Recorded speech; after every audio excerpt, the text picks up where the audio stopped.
Okay, good morning, everybody, again, and welcome to the 9th meeting of the Asian Soil Partnership. Today, we should be around 50 people joining, and most of the countries represented through their national focal points. For the official opening of the meeting, I have the pleasure to give the floor to Dr. Gina P. Nilo, Chair of the Asian Soil Partnership. Gina, over to you, please. Yeah, thank you very much, Dr. Lucrecia. Good morning, everyone. And indeed, it's a pleasure to welcome everyone to this very important meeting of the 9th Asian Soil Partnership meeting.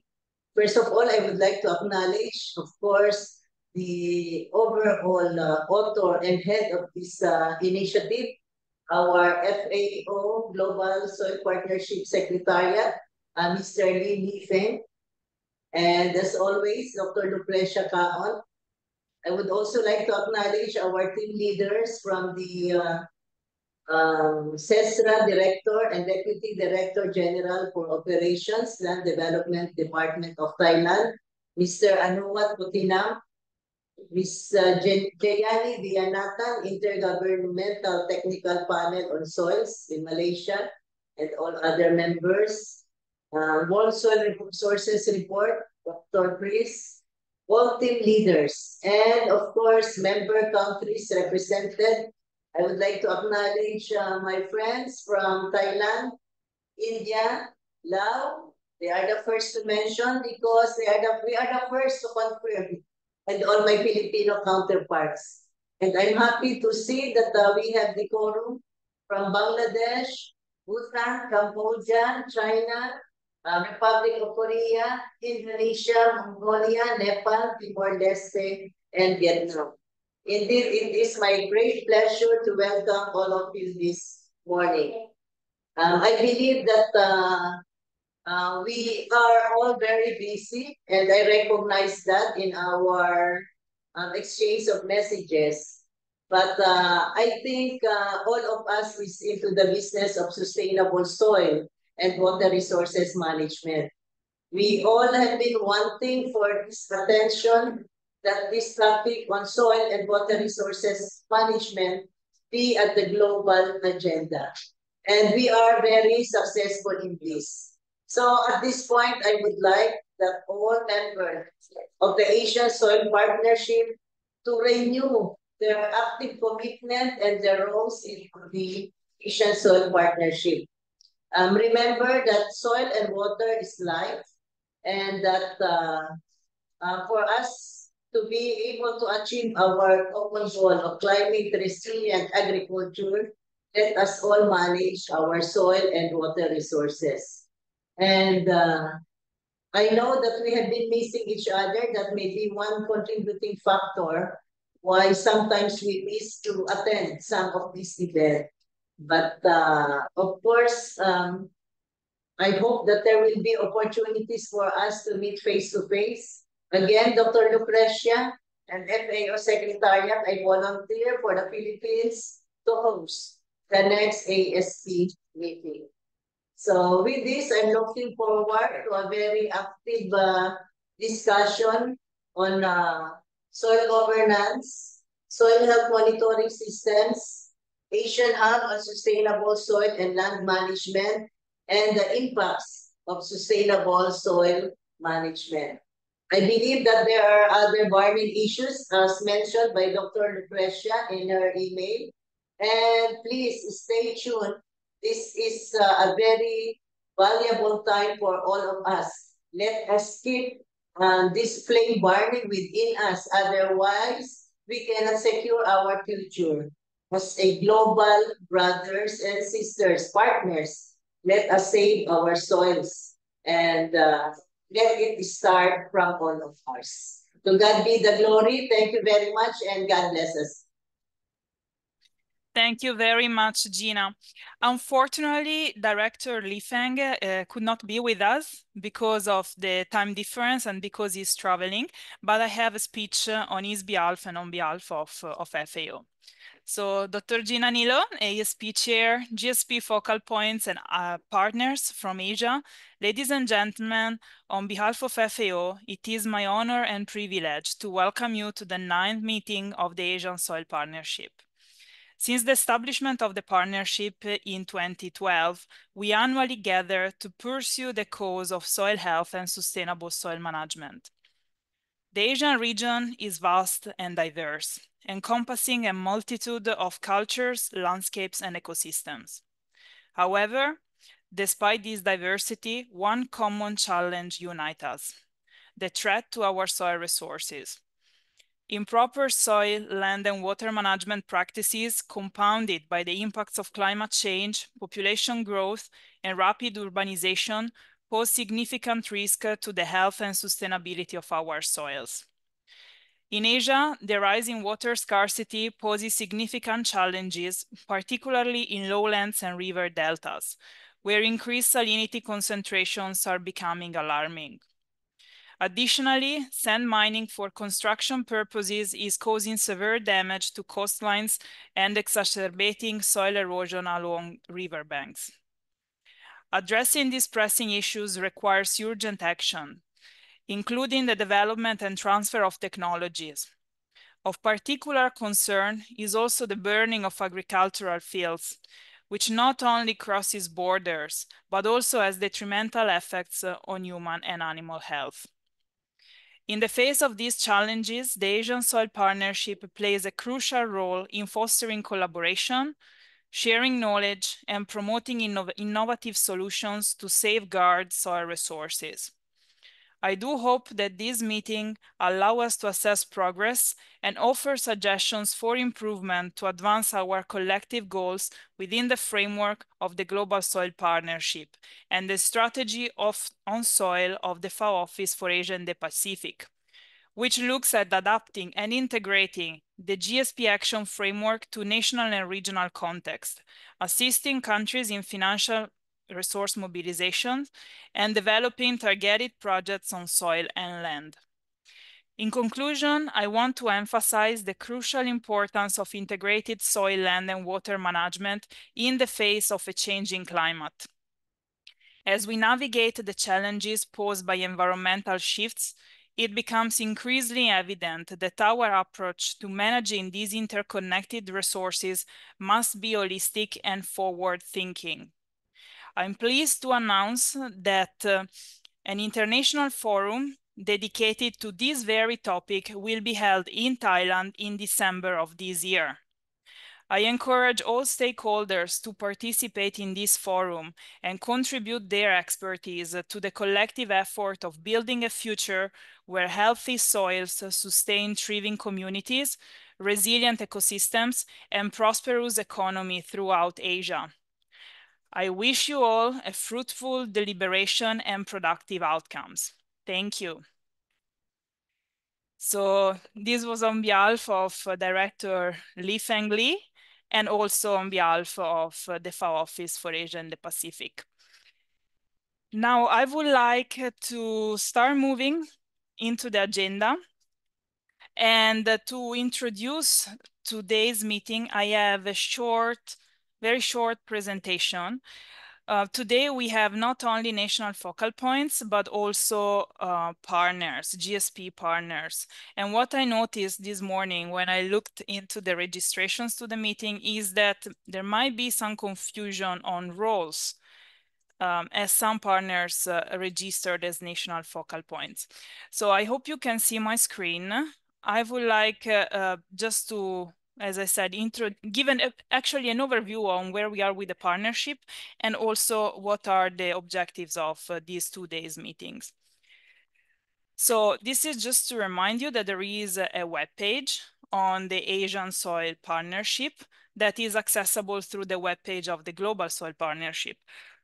On this webpage, you can see the countries that form the Asian Soil Partnership. In addition to these countries, today we also have the pleasure to have Iran at the meeting as an observer, but also if they feel like taking the floor, they are very welcome. Because in the GSP Iran is not in the Asian Soil Partnership, is under the NINA Soil Partnership. But actually, Iran works under the FAO Office for Asia and the Pacific.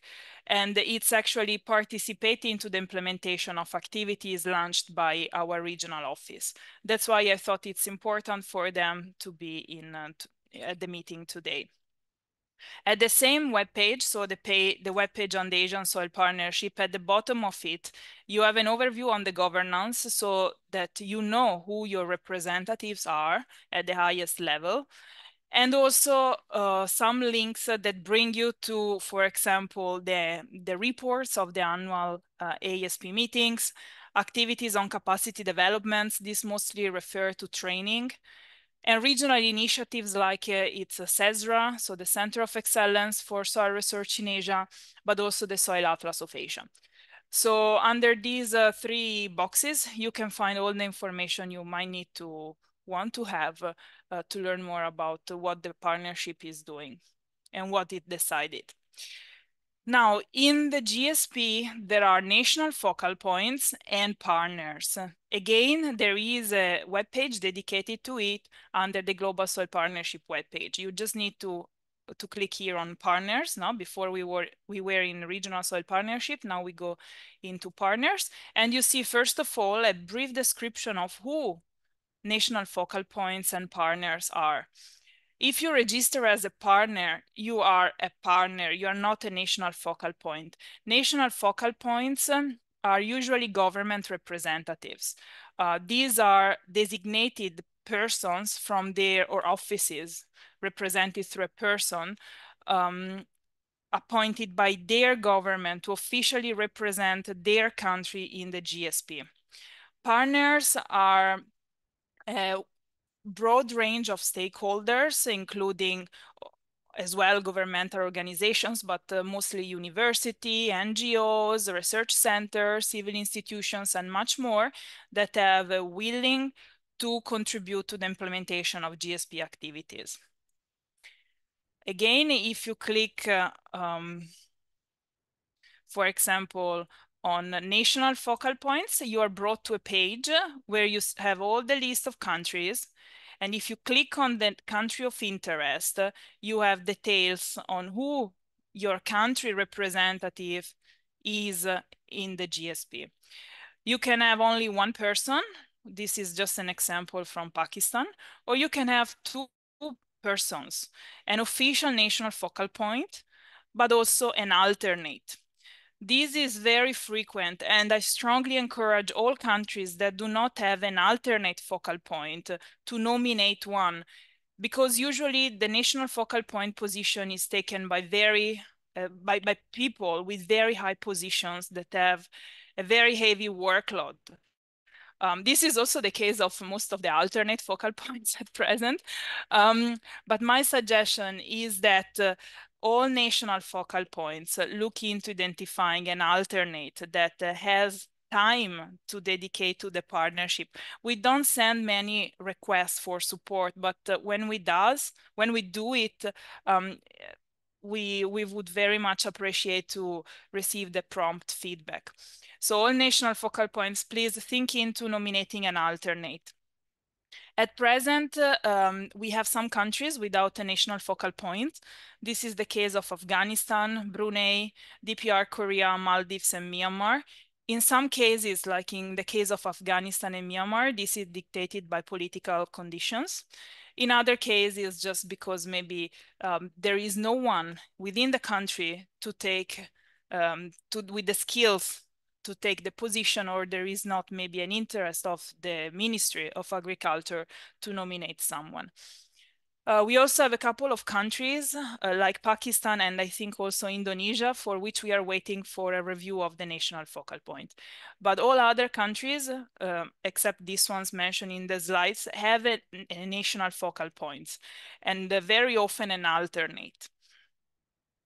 Then if you click on partners and you go to Asia, you have all the list of associations, universities, stakeholders, and so on that register as GSP partners. Actually, the list is much longer than the one you see on screen, because the GSP continue receiving applications, but they're a bit slow in processing them because they have to go through a verification system. So also at the meeting today, we invited all the partners that are on this webpage. And all the partners that registered lately or did not receive a confirmation email from the GSP over their registration yet, unfortunately could not be invited because I myself do not have their contact details. What we'll be discussing today, we have some, well, today and tomorrow, we have some information items like the countries reporting that will open the meeting. We will have a report on CESRA, and we will have a brief overview on where we are with the writing of the status of the World Soil Resources 2025. And as usual, we will also have an intervention from the Global Soil Partnership that will update us on activities of region, on GSP activities of regional interest. Because of the time difference, that is 5 hours between Asia and Europe, most likely the GSP will talk at last. We also have some decision-making items, like the reporting to the GSP Plenary Assembly. We have to discuss a bit about GSP partners' participation in activities and maybe how to improve the connection between the partners and the national focal points, because unfortunately we have been a bit overlooking partners and not making the most out of their willingness to participate to activities. And also, as I already mentioned, we should look a bit also into increasing countries' participations to GSP to activities actually on soil in general. And this relates to what I told you about the national focal points and my suggestion for all national focal points to nominate an alternate. Also, we have some decision-making items related to real, like hands-on activities, let's say, like the Asian Knowledge Hub on Sustainable Soil and Land Management, Soil Governance, and the Asian Watch on the Impacts of Sustainable Soil Management that relates to data collection, analysis, and also monitoring and evaluation activities. I close with this slide with a few useful links for you all to consult. And of course, as usual, I will share all the presentations that are given not only today, but also tomorrow during the meeting by all speakers. With this, I conclude my introduction, and I actually pass, as long as there are not questions, I would start by giving the floor to the countries that to the country representatives, so to the national focal points for a few sentences. I would say like 2 to 5 minutes interventions on their country's progresses and needs, but also if they have any suggestion for FAO to take on what the partnership as a region or their country needs. So I will go in alphabetical order. We don't have a representative for Afghanistan, as I mentioned before, but we do have a representative for Bangladesh. So I see that Dr. Manzurul Hokwe, National Focal Point for Bangladesh, is at the meeting. So Manzurul, I'm giving you the floor if you would like to say a few sentences on Bangladesh, please. Good morning, Lucrezia, and all who are presented in the meeting. I'm sorry to say that I could not actually prepare any presentation slides due to the reason that I am recently appointed as a Chief Scientific Officer of Training and Communication Divisions of Soil Resource Development Institute, Bangladesh. So that right now I am also busy with a training program, coordinating the training. But I would like to say a few words regarding the activity of sustainable soil management on behalf of Bangladesh.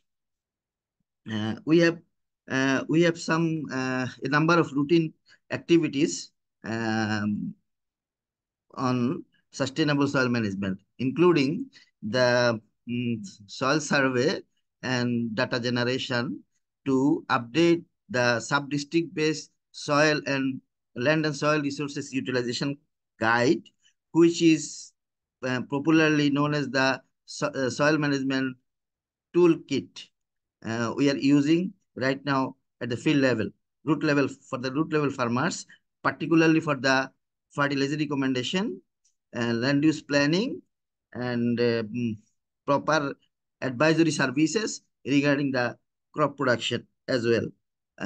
We are analyzed number of soil samples collected from the farmers and stakeholders for the balanced fertilizer dose recommendation of balanced fertilizer dose, and the soil samples for other technical reasons.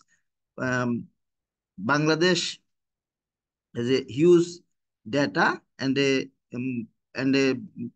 database, particularly the land and soil information, and we are updating regularly, uh, regularly, regularly, and we have a number of mobile soil testing laboratories with which we are providing soil test based fertilizer recommendation service to the farmers and stakeholders. This is our routine work actually.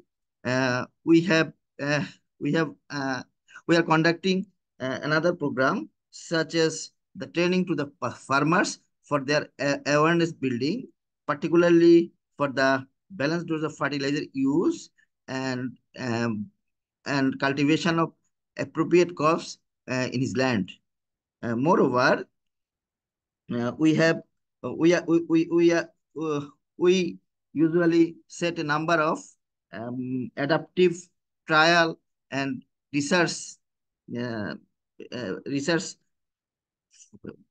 trial in the field to motivate and awareness building to the farmers.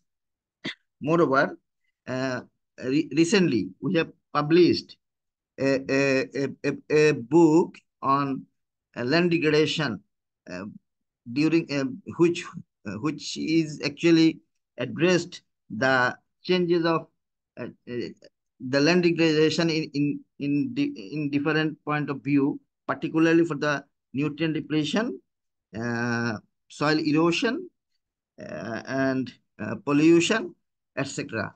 We have recently published a book in the 2023 in this regard. Moreover, we have two research stations uh, which are involved with the research on soil salinity management and hill soil management, to provide the technology for soil management. Right now, we are conducting a program on acidic soil management for smart agriculture, particularly in four agroecological regions of Bangladesh. Now we are waiting to work with FAO under a letter of agreement, which is in the process, so that we can play our role mm, in an extended basis. Uh, Actually, this is in brief our activities in sustainable soil management. I am bringing attention to Lucrezia. I will provide the ASP a report regarding the sustainable soil management, particularly linked with this meeting, within 10 to 12 days. Okay, thank you. Thank you very much, Manzurul, and it was excellent. Indeed, compared to the previous ASP meetings, we are trying to make it a bit more interactive and less boring. So that's why we don't have countries' presentations that might have resulted in be very long, and so people might lose their attention. That's why we are giving each countries like 5 minutes to tell us the core points on what they are doing. So it was excellent. Thank you, Manzurul. I'm now going to Bhutan, and we have the national focal points speaking today, Tashi Wangdi. Over to you, please.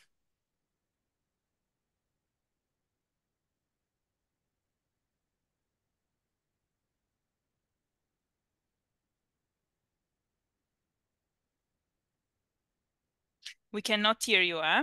We can see your screen, but not in presentation mode. But we cannot hear you.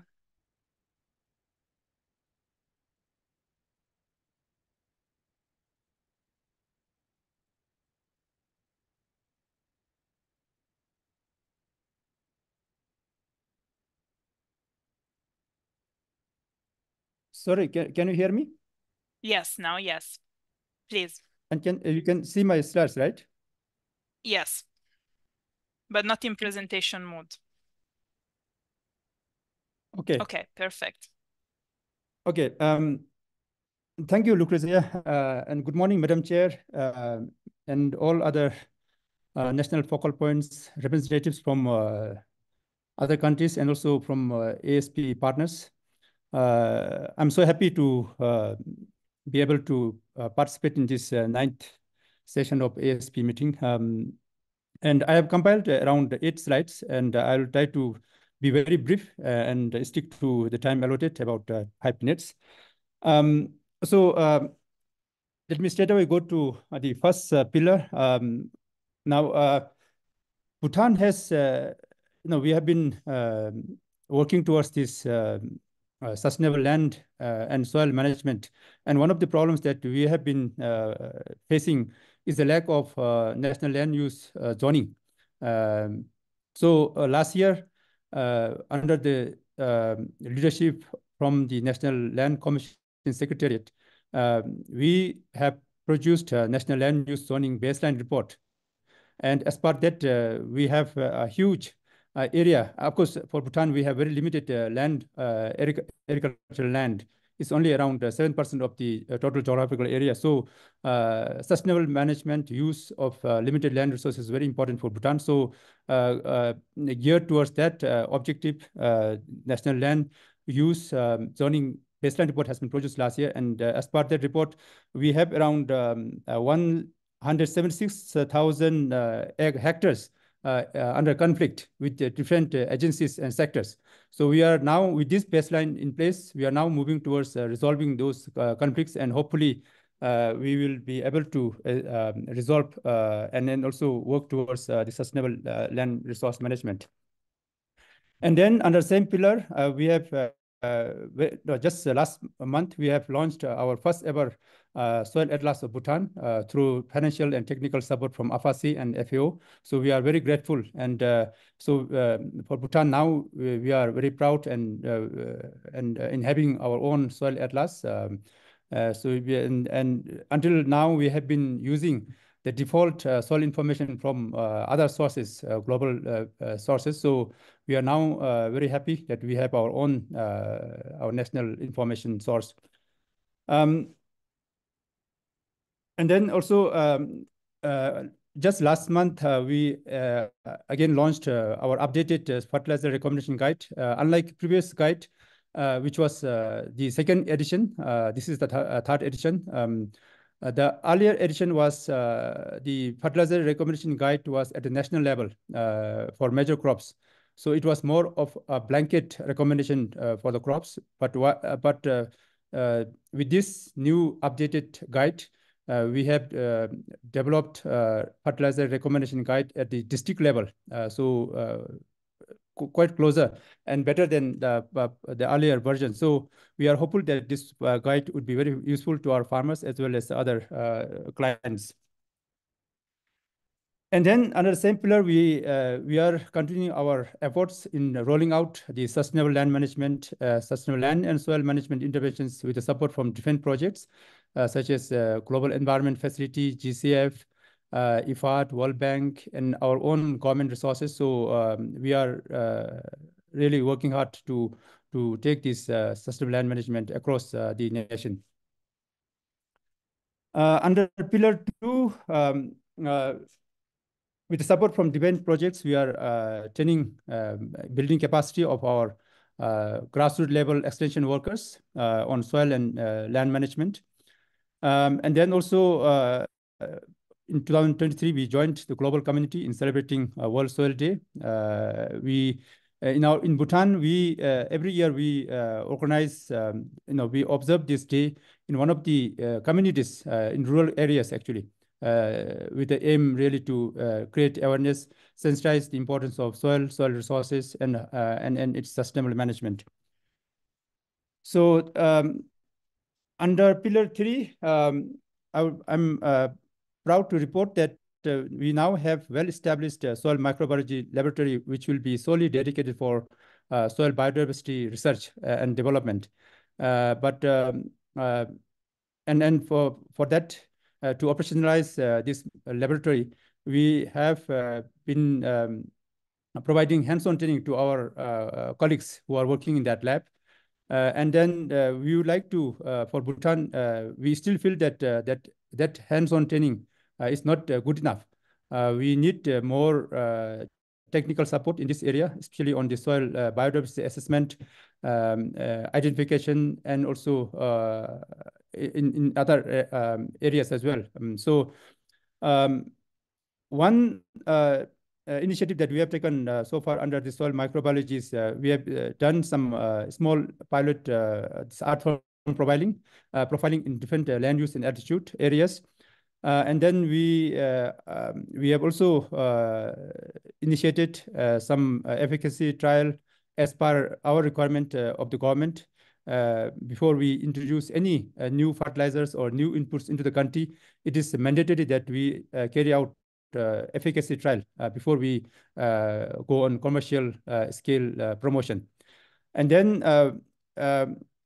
as you may know, for Bhutan, around 63% of our farmers still depend on organic fertilizers, mainly farmyard manure. So the one problem that we are facing with the farmyard manure is that with the quality and the nutrient content of the farmyard, which are quite poor right now. So we are trying to promote, improve the nutrient content and also the decomposition rate by using different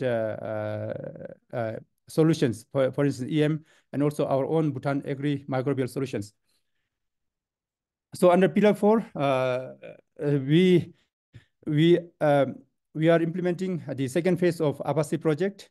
And then the other initiative that we would like to report here is that we are trying to take our soil services, especially soil testing services, closer to farmers through promotion and also through use of rapid soil testing kits, mobile soil testing equipment, and then sensor-based soil testing. So these are our initiative at the moment, and we would like to have some more support in this area because farmers at the moment are facing difficulty in accessing laboratory services because of limited lab services in the country. And then, as I said earlier, we would like to initiate identification, isolation, and culturing of soil microbes in the near future. So for last pillar, my colleague from laboratory, they are actively participating in Glossalon and SILNET and also in the committee of SILNET. And then we are continually participating in the proficiency, international proficiency testing of soil with WEPAL in Netherlands. And then of course, I missed one point. We are trying to strengthen our regional laboratory facilities, depending upon the funding support that we receive from the government and also from other donor agencies. So I think that that brings me to the end of my presentation. So thank you very much, Lucrezia.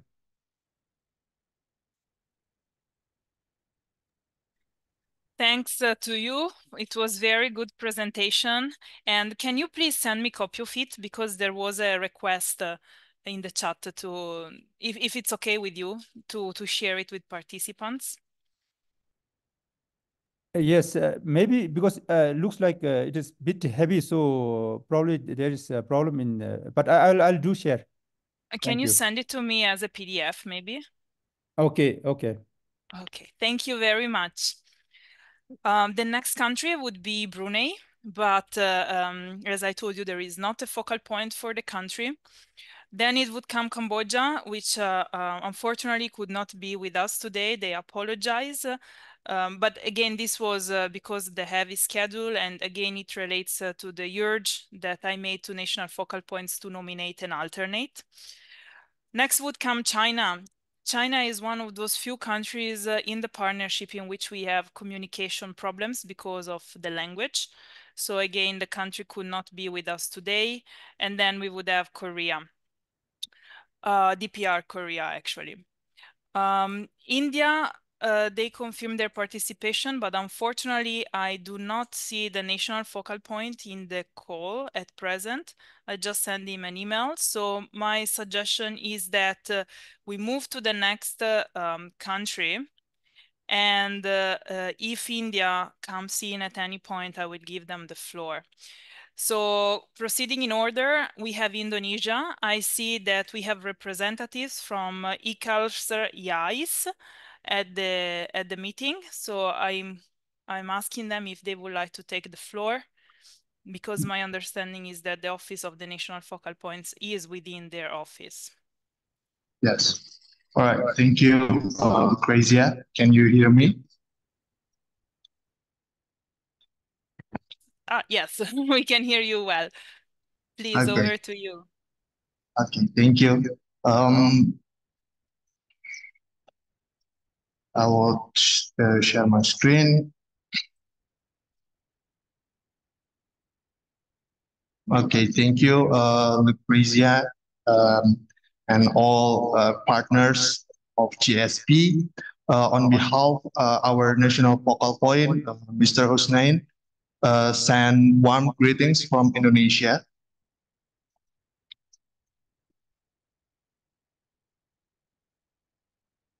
Can you see the slide? Yes, but not in presentation mode.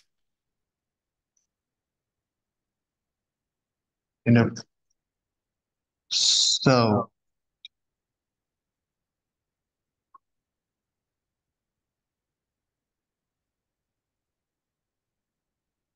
is this in the presentation mode?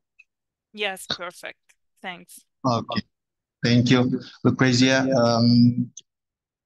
On behalf of our national focal point, Mrs. Husnain. So this is our progress on project sustainable soil management and soil health in Indonesia.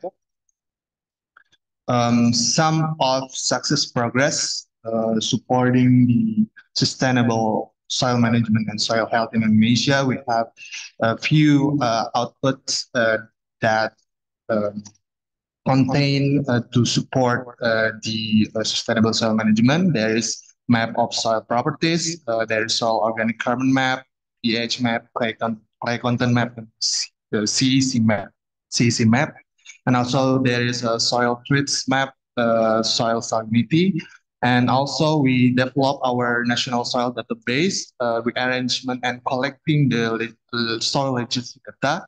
There is progress for Sumatra and Java Island. And also, we established our national soil information system called INA Soil Agro. So this is the establishment of the national soil properties. We have a map of national soil clay content to all of Indonesia, and then we have a map of national soil pH, and also map of national soil cation exchange capacity, and then we have also soil organic carbon distribution in Indonesia. So these maps perhaps can contribute to soil sustainability management, and also can also implement by the farmers to good soil sustainable management. And also this is the map of soil salinity. We have one case in Karawang Regency. That is in West Java, Indonesia. So this is the case for the salinity in Indonesia. So once again, this is the map that can implement and can be advices to the farmers to get the soil sustainability management for their farms. And also we rearrange our soil database due to our Apache soil project in phase 1.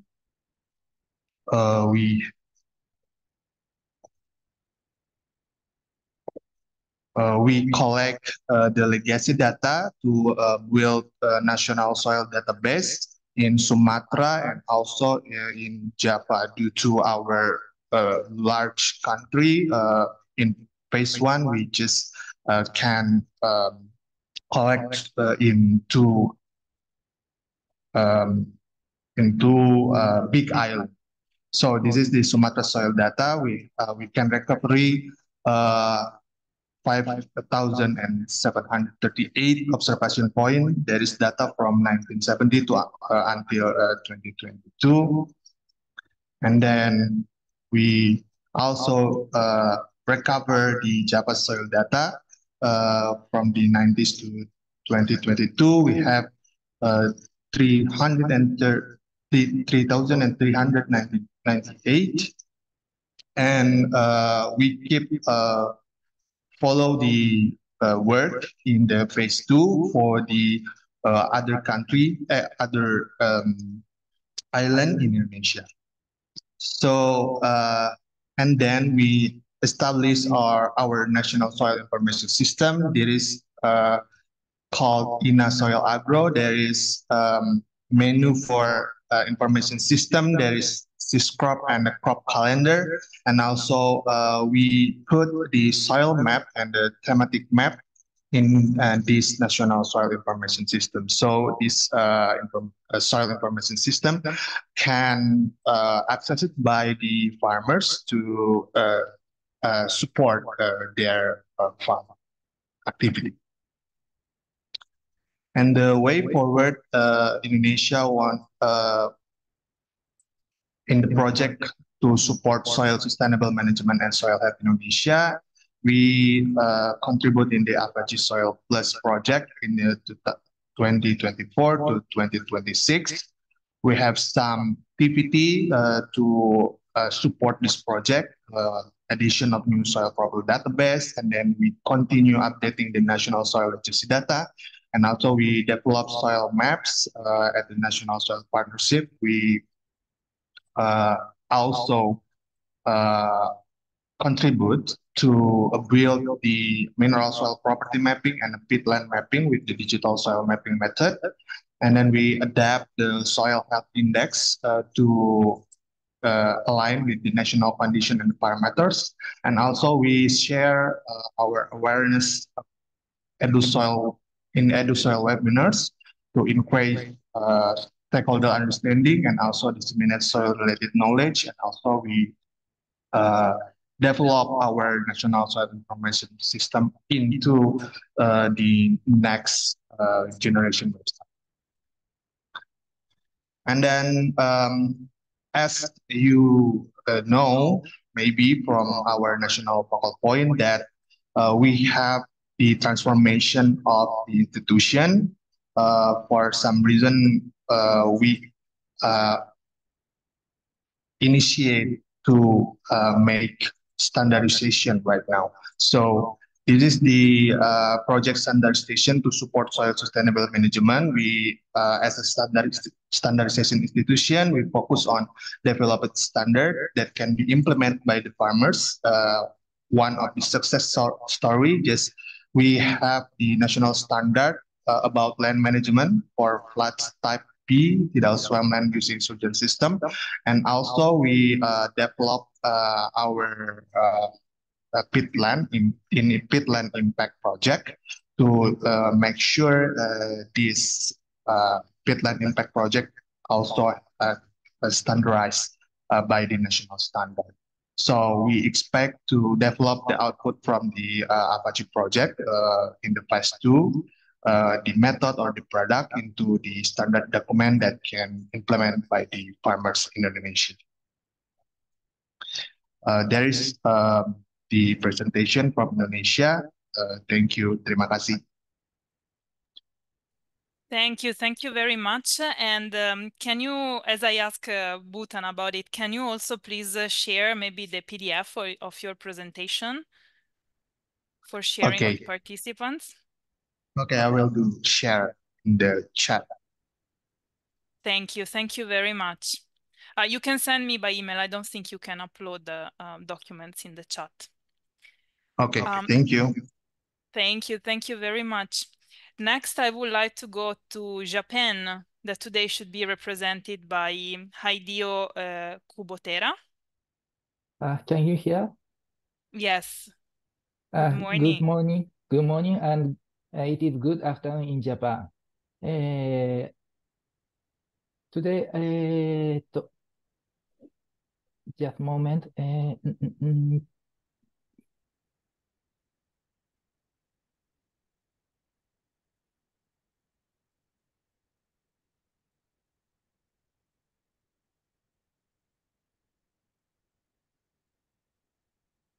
Can you see the PowerPoint?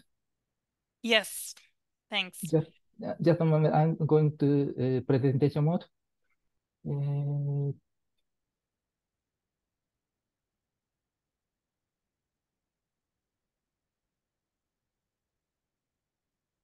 Yes, today I don't have new data for you, but I want to introduce Japanese activity for collecting soil data and its training system. Japan is composed of 47 prefectures like that, and all prefectures have its own agriculture research institute. They conduct agricultural research, including soil survey, in cooperation with Japanese government, universities, and NARO, National Agriculture and Food Research Organization. I am the one of the researchers of NARO. In Japan, collection of soil data by prefecture institutes are conducted for long period. The left is the soil monitoring survey in farmers field. A number of monitoring points in 2020 is around 3,500 across Japan. 1/4 of total is surveyed in each year. So, 4-year cycle. Soil properties, crop yields, and management are surveyed. This right photo is a monitoring point in the citrus orchard in Nagasaki Prefecture. Like that, prefecture researchers is conducting the soil survey and fruit survey. The right photo is a long-term field experiment. 71 fields, 316 fruits total in prefecture institutes across Japan in 2020, like that, a long-term experiment. Soil properties and crop yield is investigated every year. This photo is Saga Prefecture Agricultural Research Center long-term field experiment. This experiment is conducted since 1976. In this field, the test plot is chemical fertilizer only, and rice straw, small amount, and wheat straw, and rice straw, large amount, and rice straw compost. In this treatment, every year the survey is conducted. So we are collecting very variable data in every 47 prefectures in Japan. And we have training system for the researchers. This is the training of soil profile survey for prefectural researchers. This training is held by the Ministry of Agriculture, Forestry, and Fisheries. As you know, it was not held in 2020 to 2021 because of COVID-19, but we could resume it in 2022. And this photo is last year's training. About 80 researchers attended to this training. This is held in Aichi Prefecture, very hot season, August 3. And they learned how they dig the pit, and they survey and record the profile. This is our training system. In this in this system, we collect the data of agriculture field soils every year. This is all. Thank you. Thank you very much. Can I ask you a couple of questions? Do you mind? Okay. I have a question. Like, you run experiments also in salt-affected soils in terms of paddy fields? So many kinds, including paddy fields, upland, orchards, or grassland, in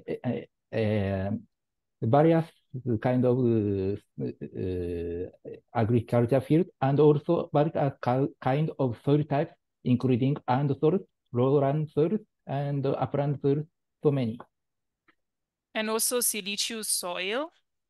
Like Disuse? with that, Pardon? yeah, with that concentration of silicas? Silica? Yes, silica? Yes. It includes our research, but we are not focused in so much. Can you? Okay, okay. Now I was just asking you because I might connect you with another country that has some needs in terms of knowledge on how they can increase productivity under salt-affected conditions, and also in case of siliceous soils. Not only for paddy fields, but also for vegetables and horticulture crop productions.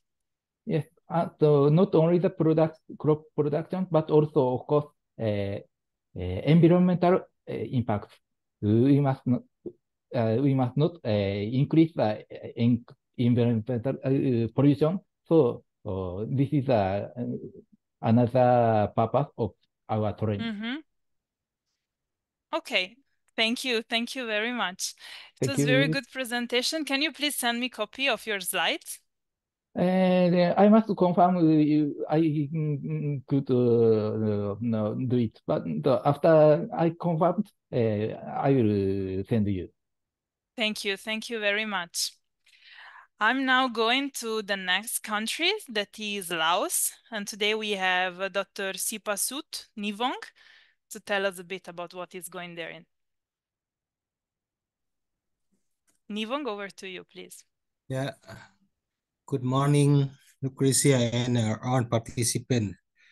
On behalf of the LabPedia, I would like to briefly report about the progress of the project on sustainable soil management.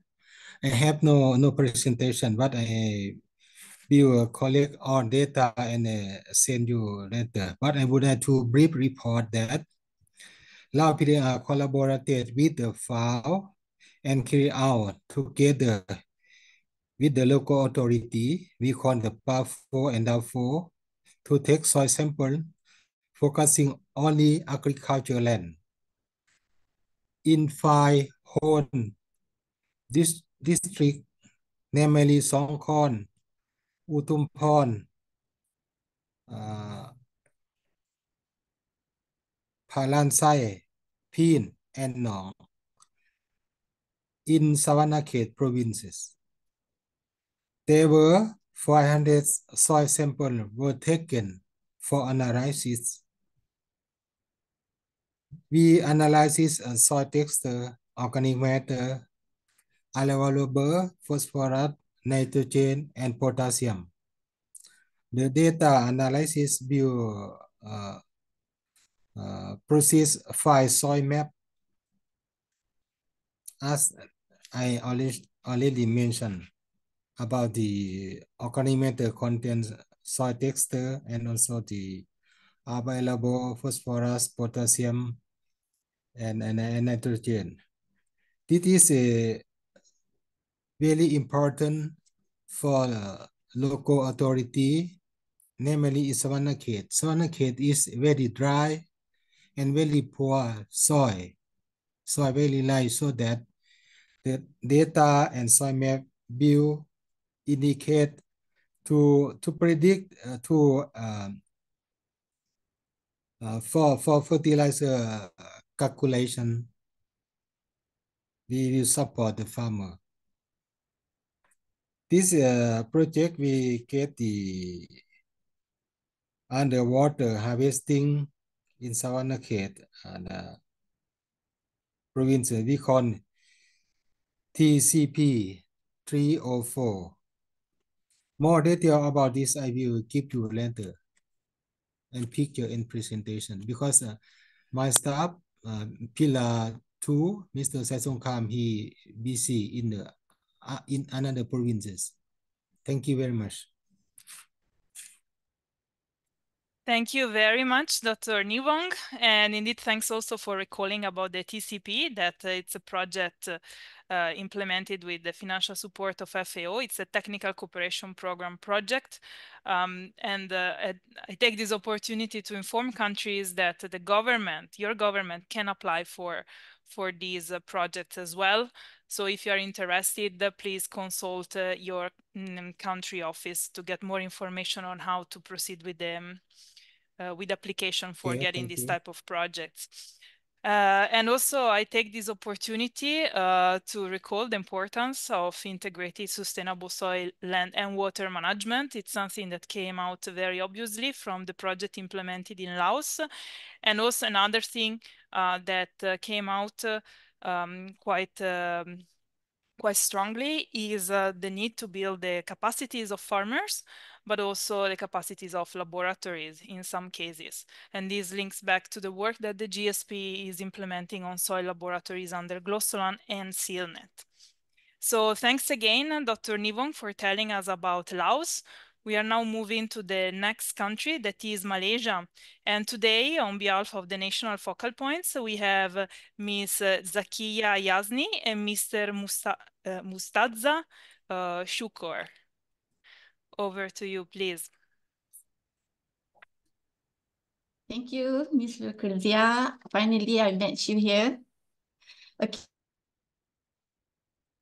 But 1,000 apologies from Malaysia that actually I'm here to represent as a representative of our national focal point that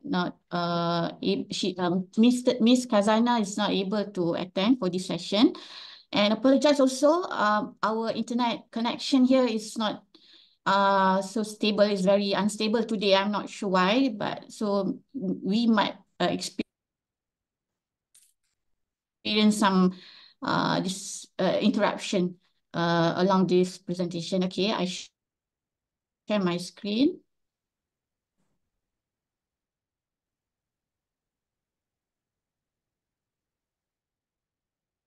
Okay. It's just a simple presentation. I will present about our division, Soil Resources Management Division, and what we do in order to make sure the soil and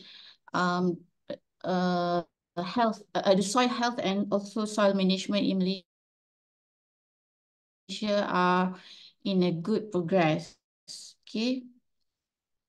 So this is just a basic information about our country. Okay. And this is actually what we do. Department of Agriculture, okay, is a lead agency and a custodian for soil information in Peninsular Malaysia.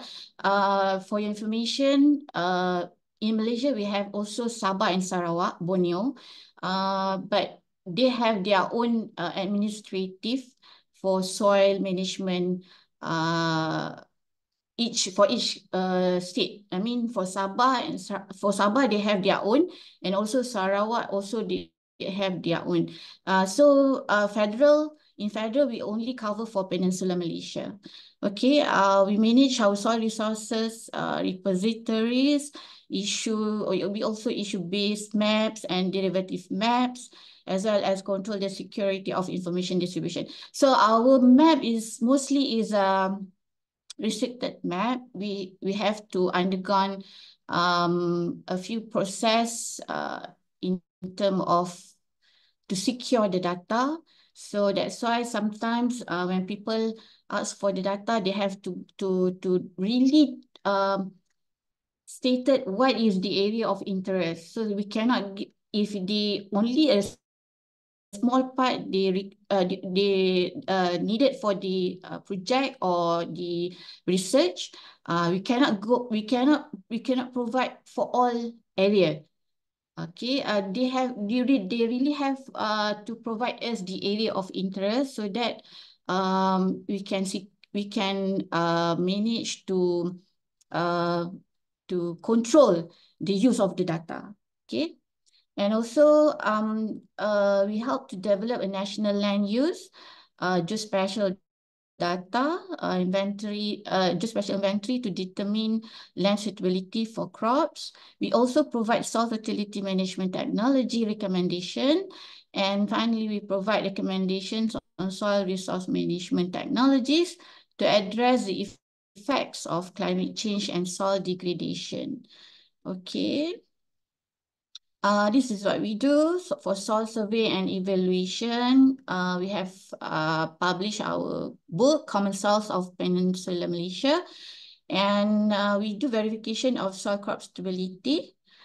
Of course, there will be a report and we recommend what type of crops are suitable for each type of soil. And this really will help the farmers, the planners, the agriculture planners to develop their project. Okay, and here in soil survey, we do the systematic land surveys conducted to build a national land database. Okay, there are 3 types of soil survey, and I see from the previous country also do the same thing, schematic reconnaissance survey, semi-detailed survey, and also detailed survey. Okay. Currently, we have developed our own soil system.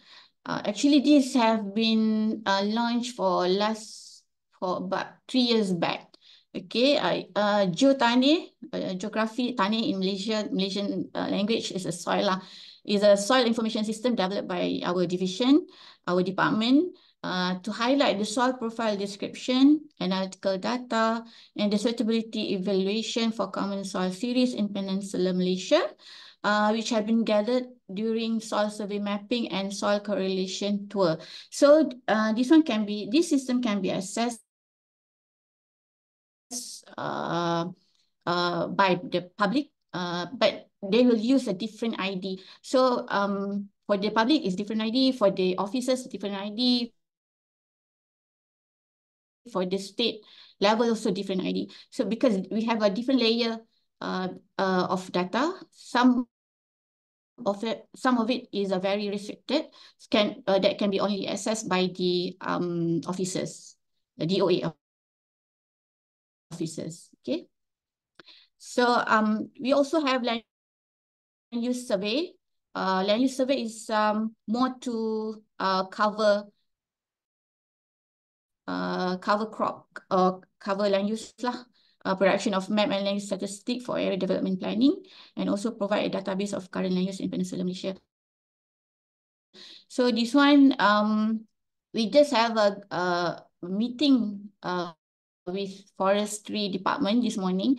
We want to collaborate with the forestry department in updating our peatland map. So due to the climate change, and we know that peat soil is the most fragile soil. So our department has taken the initiative to update our soil map, especially especially on the peat data, so that we can help the government for a better planning lah. Yeah. Okay. Next one. Okay, this one is a second system that we call geotanaman.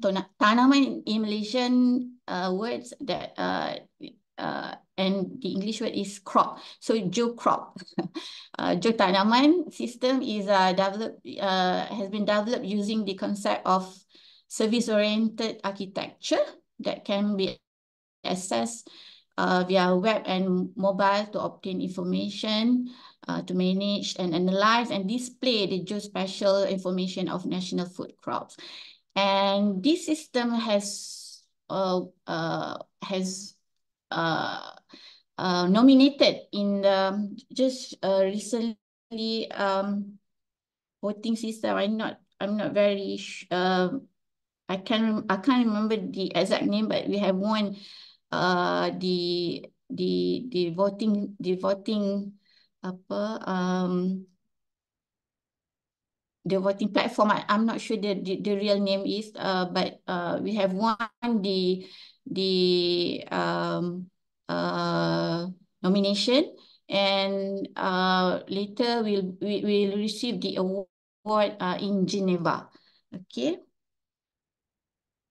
So another section is soil conservation and agro ecosystem. We provide planning services for planning agencies, project implementers, entrepreneurs, and smallholders. And also this can be integrated with the geotani system. Of course, this one, when you see the soil conservation, we do cover the water conservation also, and we do sustainable soil management awareness program, including My Soil Doctor. No, My Soil Doctor is rebranding from Soil Doctor program. So my Malaysian Soil Doctor, and in a short form is MY Soil Doctor. It represent Malaysian Soil Doctor. Okay, another one is we also do soil physical properties and water quality sampling, and also data collection.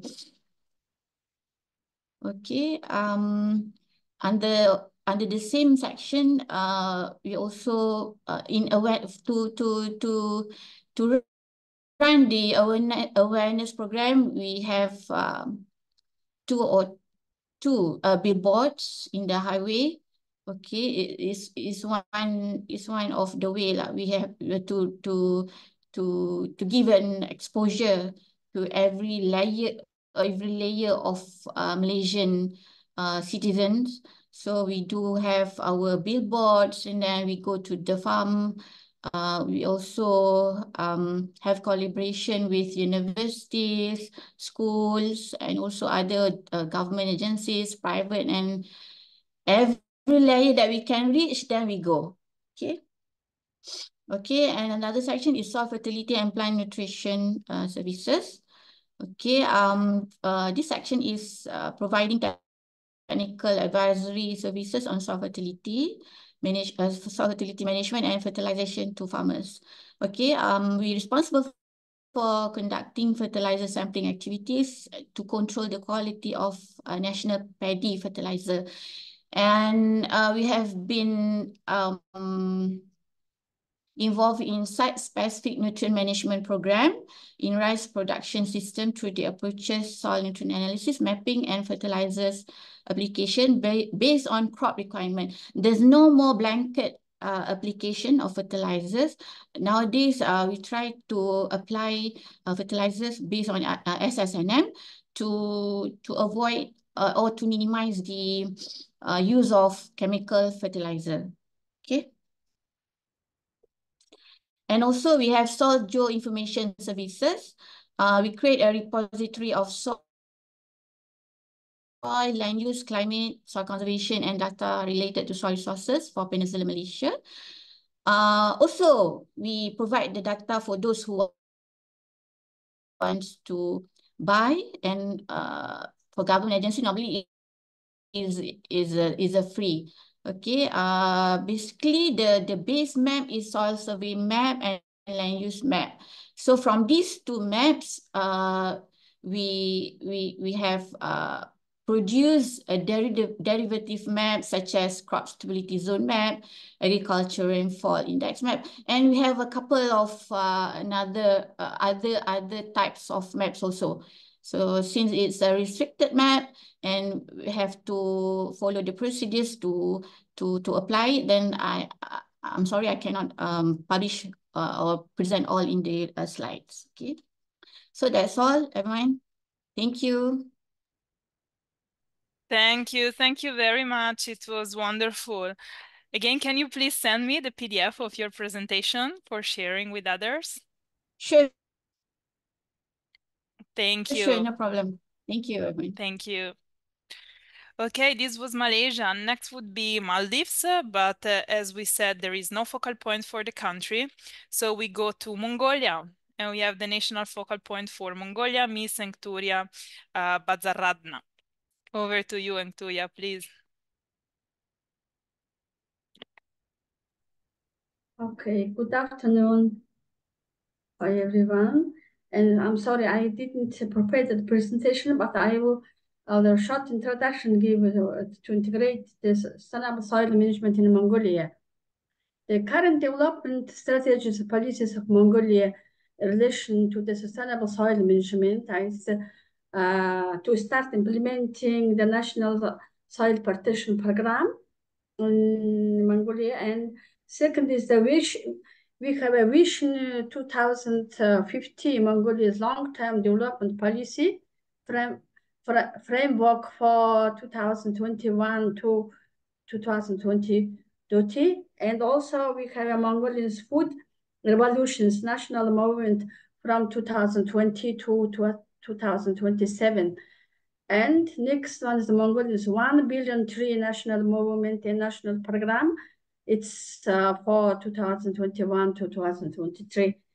It's very good. This national movement is now to start to, of course, it's a food revolution, food security, and to plant and trees. It's a very important soil, and so now it's starting to success to sustainable soil management in Mongolia. For the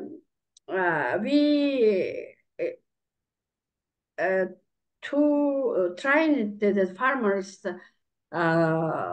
training soil sampling and soil survey, and also we prepared the questionnaire to promote sustainable soil management and soil conservation for farmers, and to toolkit to know their highlights and needs, the training topics, and give to them in soil and water conservation management recommendations. And also for the soil research, we start to climate smart agriculture, practicing field works. And because of the in Mongolia climate change, global climate change effects very high, and so we also last year we start to monitoring the soil survey for the farmers field, and also we under the FAO project we updating the all soil research data from the different soil researchers and different purposes.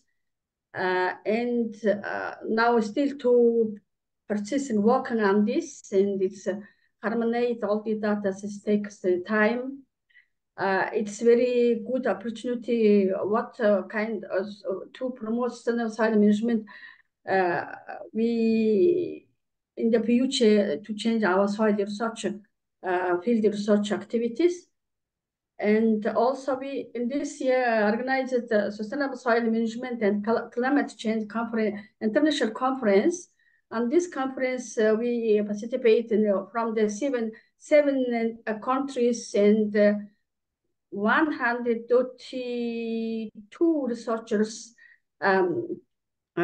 papers come in, very interesting, and we share each other and to discuss it in the future, how to implement, how to promote sustainable soil management in Mongolia. And we are now planning to research soil quality and health under climate change using the some climate models, and also the topic techniques. And okay, and for the success progress in for the sustainable soil management in Mongolia, many soil researchers trying it under the FAO project, and we collected soil legacy data, and developing the soil information system of Mongolia. And we also create soil properties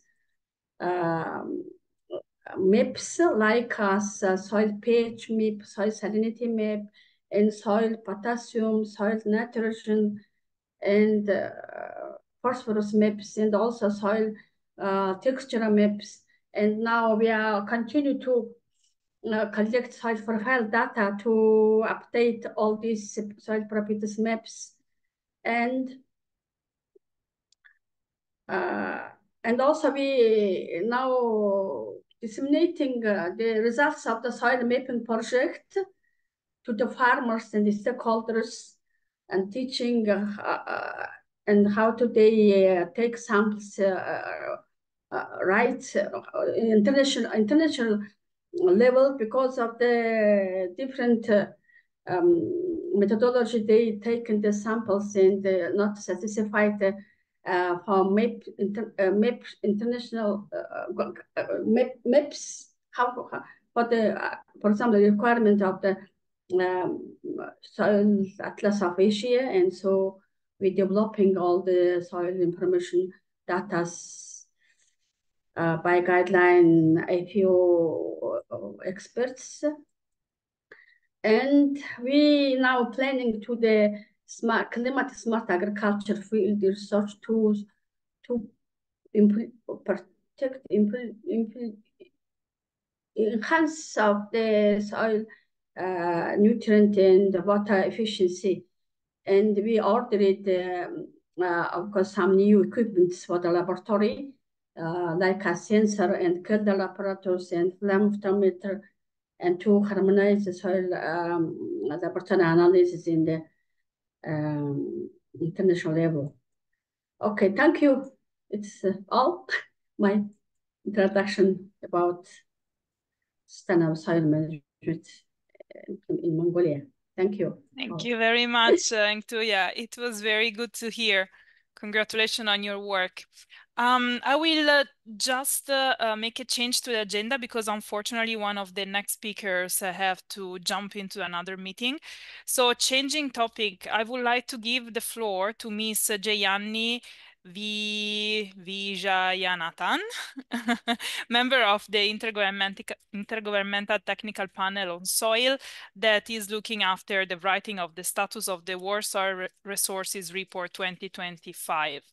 So Jayanni, I'm giving you the floor to please give us an update on where we are with the writing of this important report and the way forward. Thanks. Hi, good morning and good day to everyone. Thanks, Lucrezia, for allowing me to intervene for a while. Please let me open my slide and share.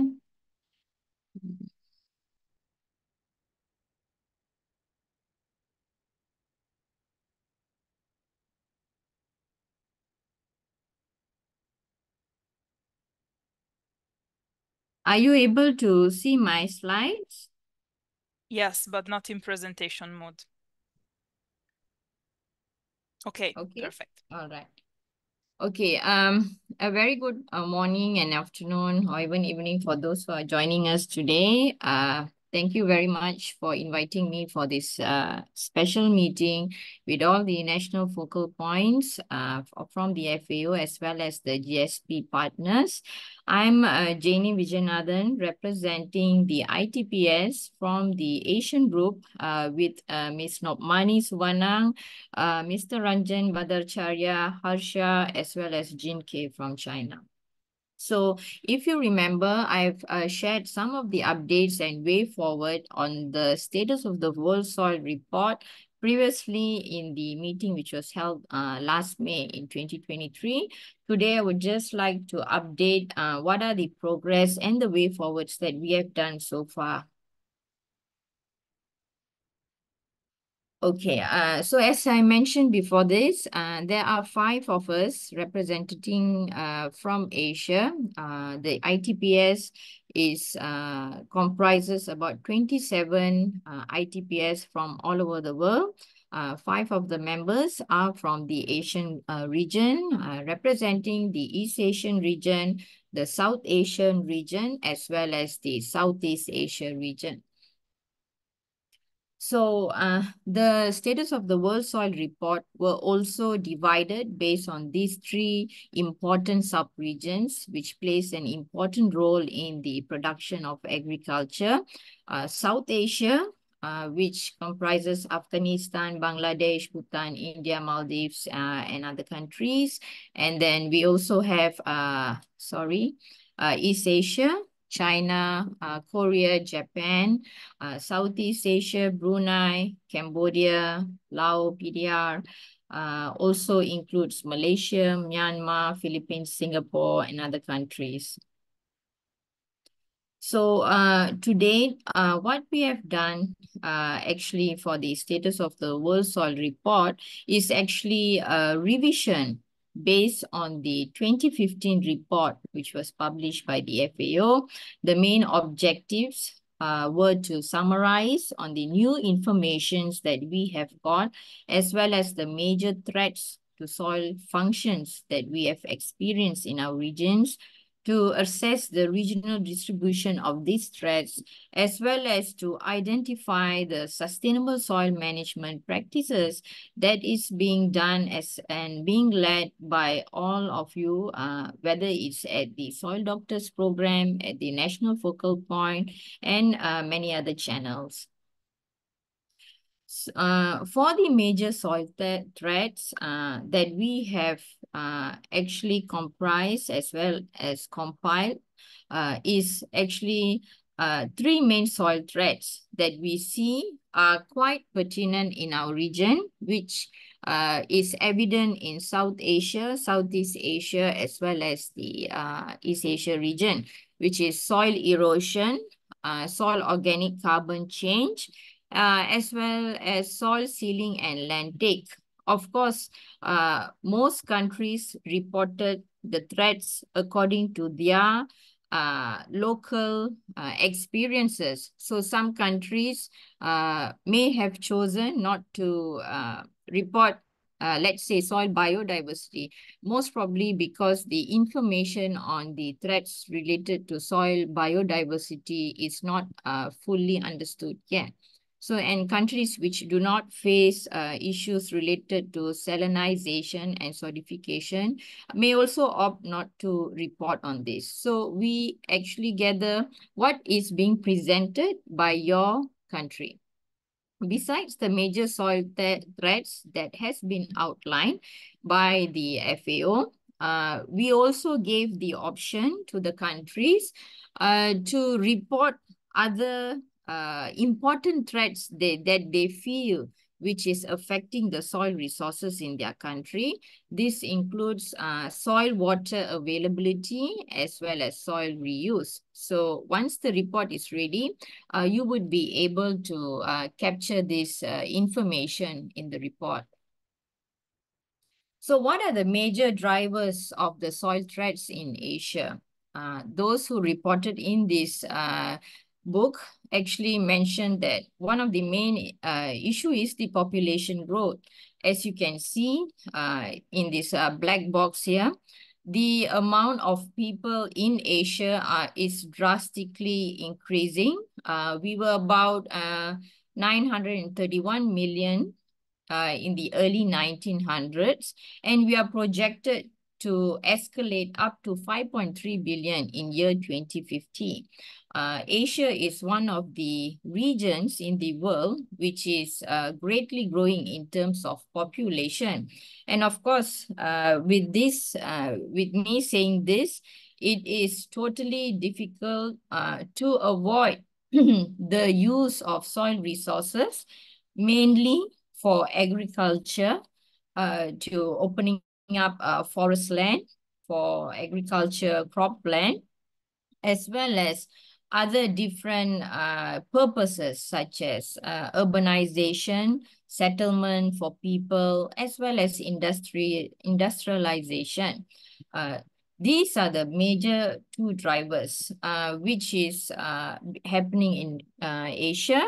Besides that, other issues that have been recorded in this report is the changing climate, the effects of climate change.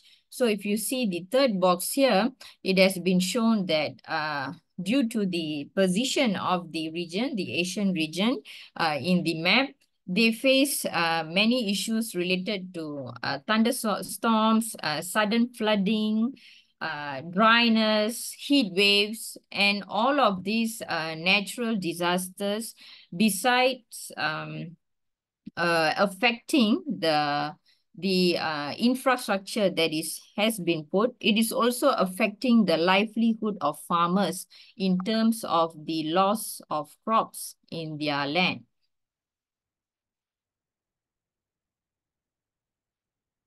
So just to recap what we have been doing before this, we have actually selected the authors in the mid-2023, and then we have started contacting the contributing authors from different regions as well as different countries.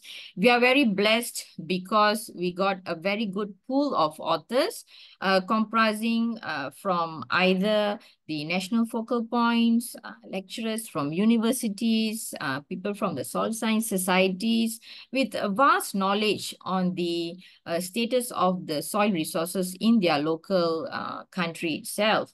And they were able to write this report and send it back to us. And of course, once we have gone through, it went through to a different level, which is at the ITPS, Intergovernmental Technical Panel on Soils. The ITPS from the Asia has looked at this report, the draft, and we have made some significant contribution and revision and review in order to make these reports much more stronger. And currently, what we are doing now is that the ITPS is in the preparation of the introduction, the graphical summary of the threads, as well as the conclusion for this report. Once done, we will be sending it back to the Secretariat. The timeline that I'm actually showing you here is only up to November 2024. So you may be curious to know what happens after 2024. After that, the ITPS would be working on the summary for the policymakers. So most probably, when we are working on that, we shall be sharing you the timeline later in a different meeting.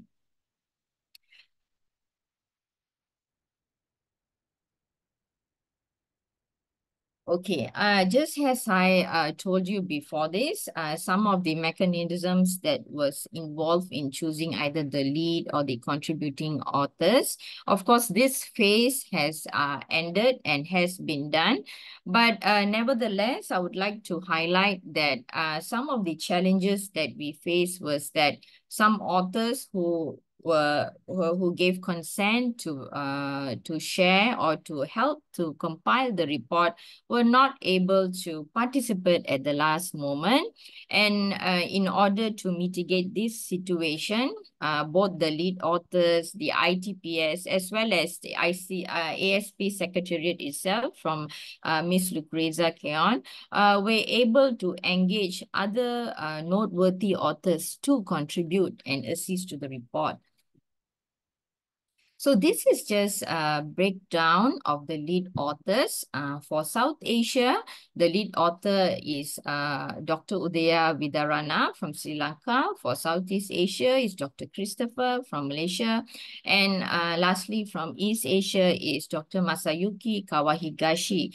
Of course, they have their own team of contributing authors supporting the channel of reports for the country.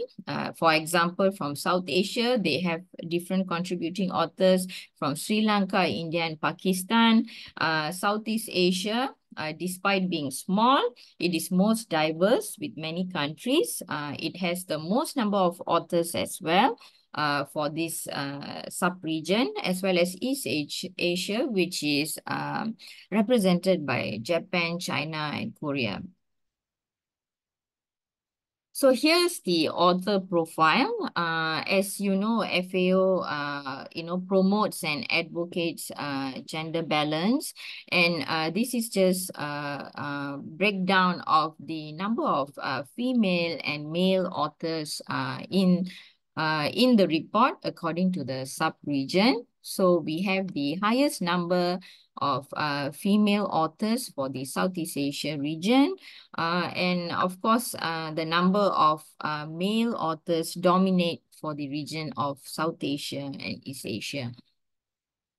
So these are the information that I wanted to share with you today. I would like to acknowledge that this important report would not have been possible without the contribution, support, and the advice from the Asian Soil Partnership Secretariat, the Soil Science Society's national focal points, the lead and the contributing authors, the ITPS and the editorial board who work hand in hand to refine and harmonize the data and the information, as well as the FAO Global Soil Partnership itself.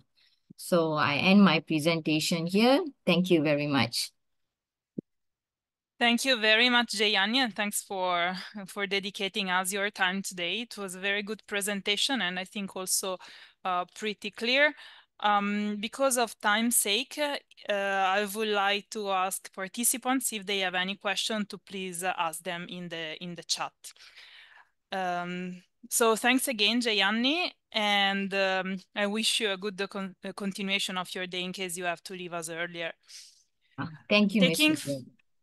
Taking from where we left, so we heard from Mongolia. The next country would be Myanmar.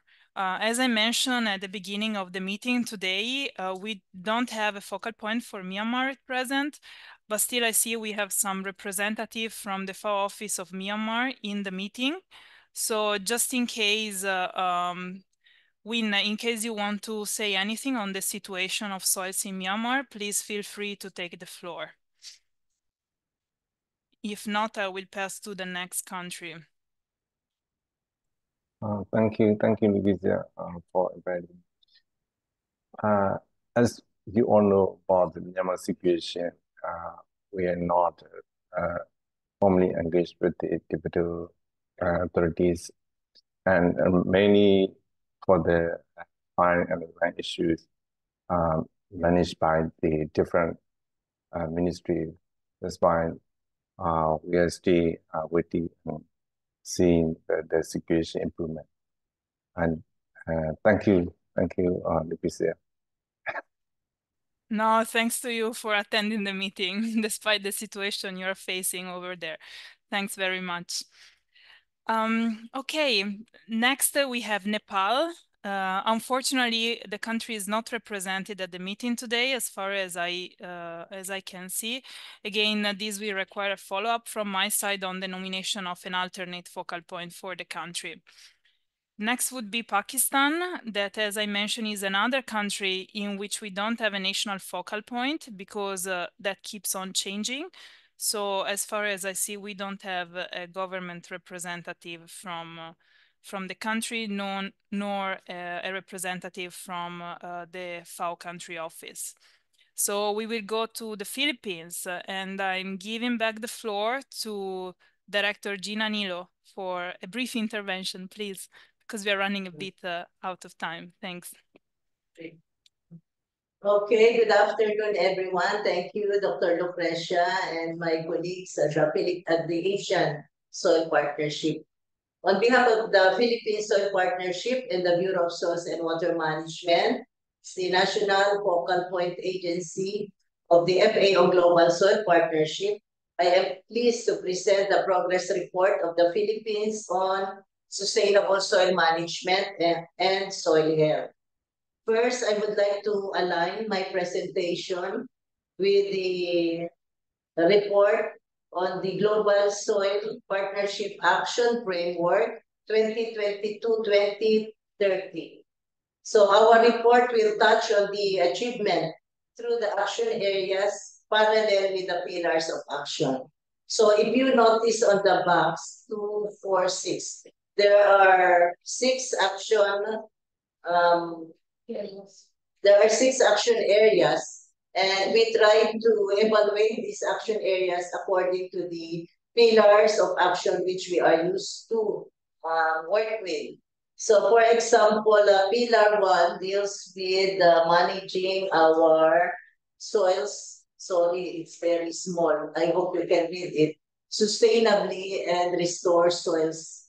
RP, hindi pa ako. Nandun pa ako sa... Okay, balik. Okay. So Pillar 1 is about managing sustainably and restore soils for the provision of ecosystem services. To me, that is equivalent to Pillar 1. And Pillar 2, I think, comprise the 3 action areas. One is strengthening soil governance, promotion of knowledge and literacy on soils, and promote awareness raising and advocacy on soil health. Pillar 2 used to be the encourage investment, technical cooperation, policy education, awareness, and extension in soil. And the next action agenda is about is equivalent to Pillar 3, Pillars 4 and 5, which is about the assessment, mapping, and monitoring of soil health in a harmonized way. So this is about the standardization of test methods, which is Pillar 5 pertaining to laboratory, and Pillar 4 is about mapping and information system. If you notice Pillar 3, which is about promoting targeted soil research and development focus, identification of gaps and priorities cut across these action areas and pillars. But I think the way the GSP action framework presented it for 2022 to 2030 is more targeted. And as presented by Dr. Jayani Biyanan on World Soil Resources Report, there are 10 threats, soil threats, and the most relevant one to the Philippines and foremost is soil erosion and soil fertility decline or nutrient imbalance. However, we also work on soil organic carbon loss, soil biodiversity loss, as well as acidification. To us, these 2, 4, 6 threats are the ones that are of importance in the country, and which is also the focus of our targeted research, as well as our involvement to some of the GSP network, consisting of NetSoc, INFA, and other networks. Okay, can we move to the next slide, please?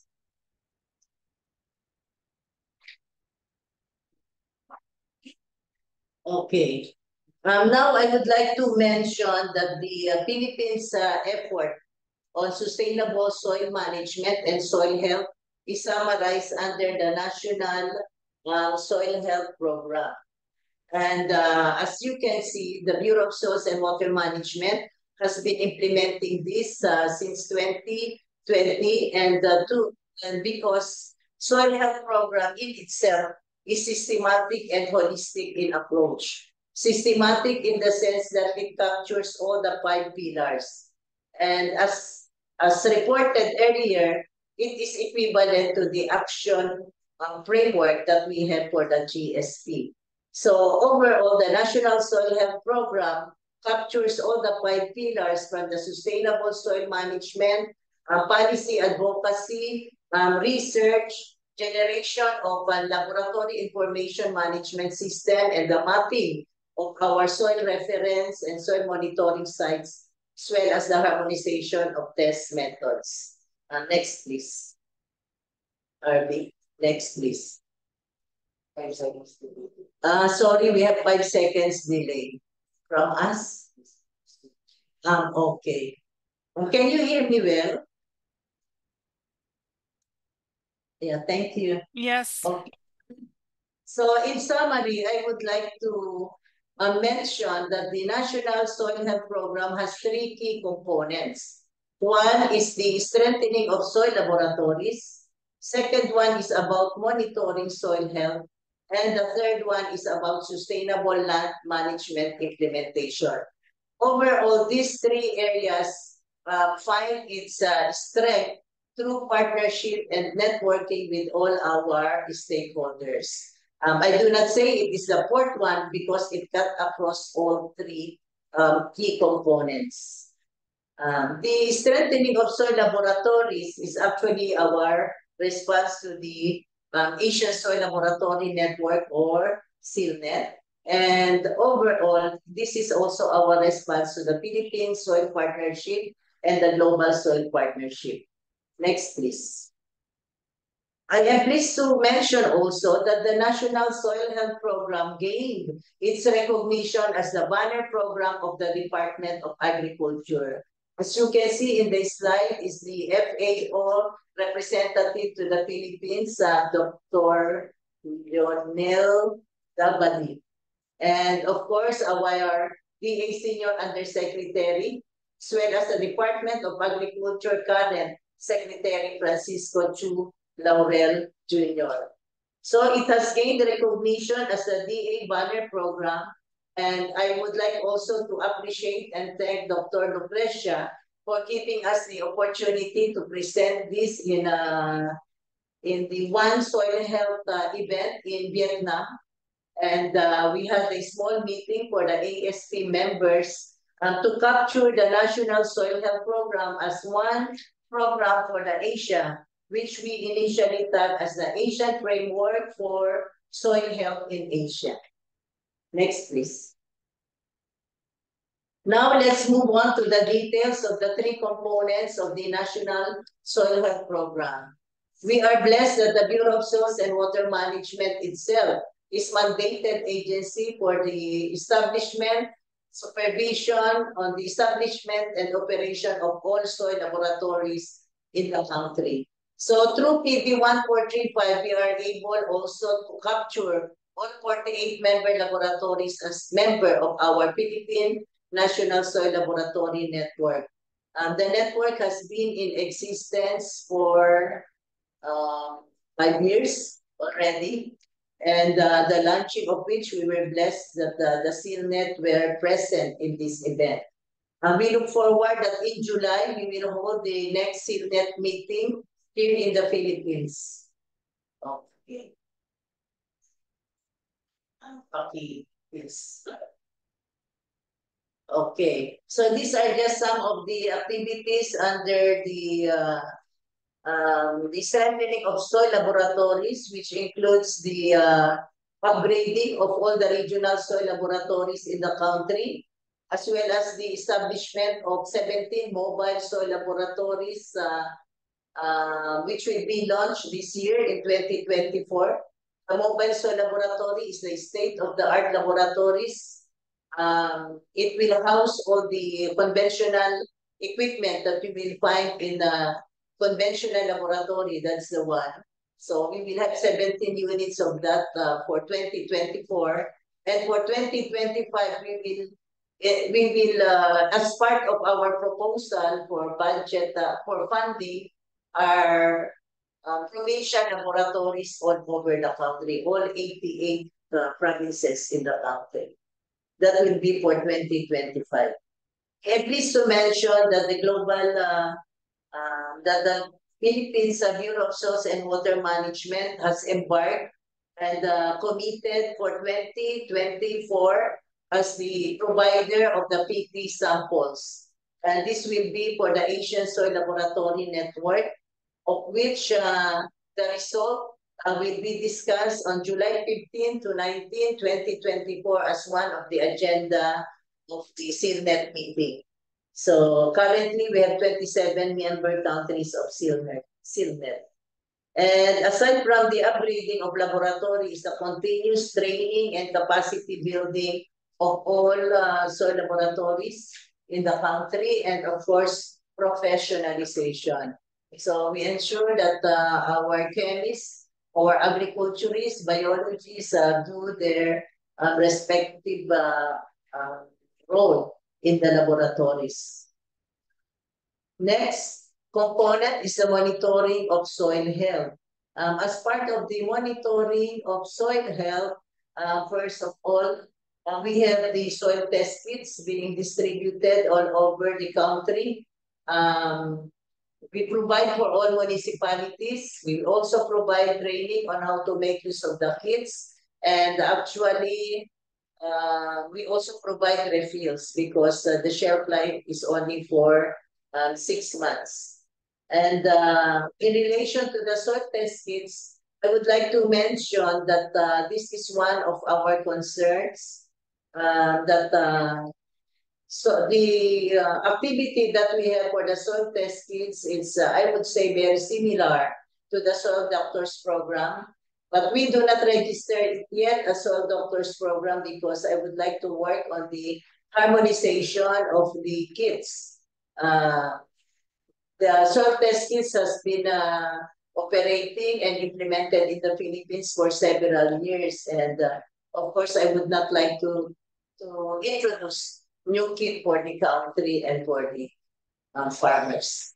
But I assure you that the soil test kits that we are using are calibrated and conforms with the result of our conventional test. Next, please. We also have new products as part of our strengthening soil laboratories. We already have the apps on fertilizer recommendation so that they can make use of their mobile phones as well as on our site. Fertilizer recommendation for all crops. So not only for rice and corn, but for all crops. And we also have a new product, which is the water test kit.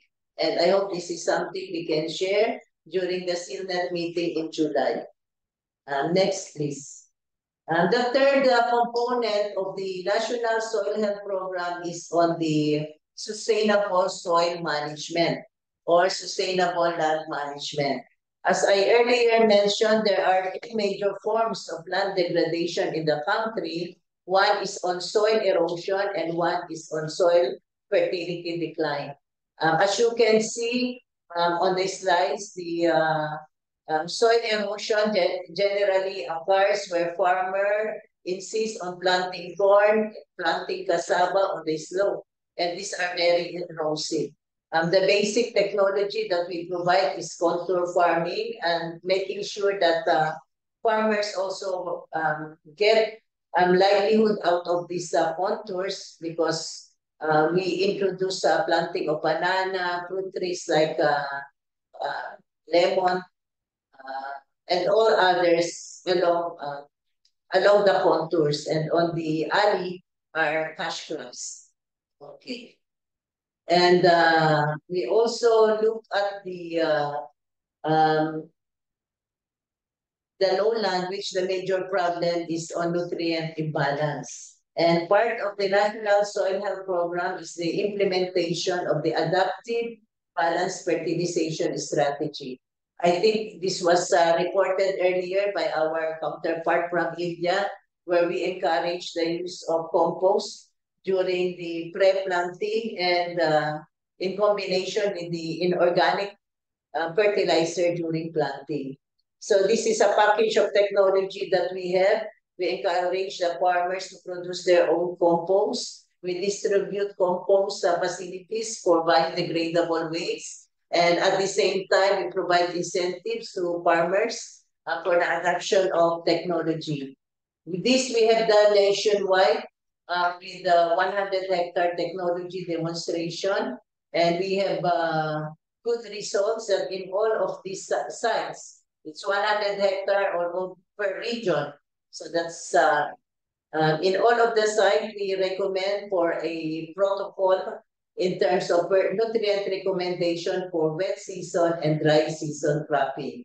I think it is very important also because for planning purposes, we have to be very clear as to our recommendation, especially if you talk of the requirements nationwide.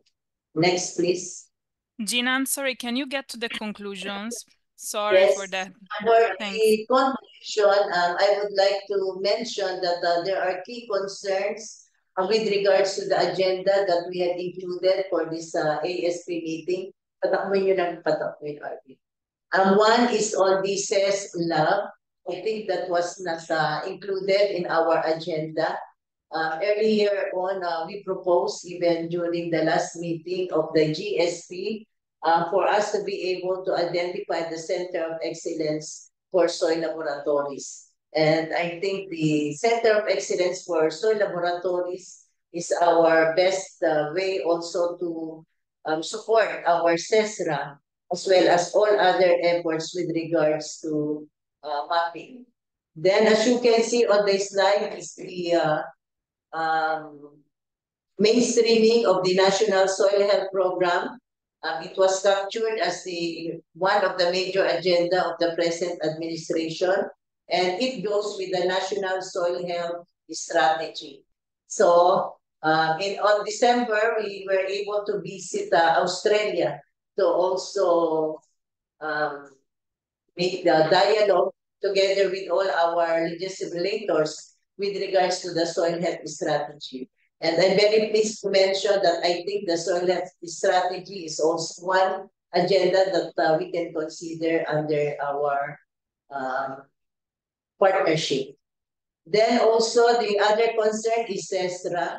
I think the countries are very clear about their soil threats, and perhaps this is something that we can work on to have a special session for the presentation of country threats and how the collaboration can be strengthened.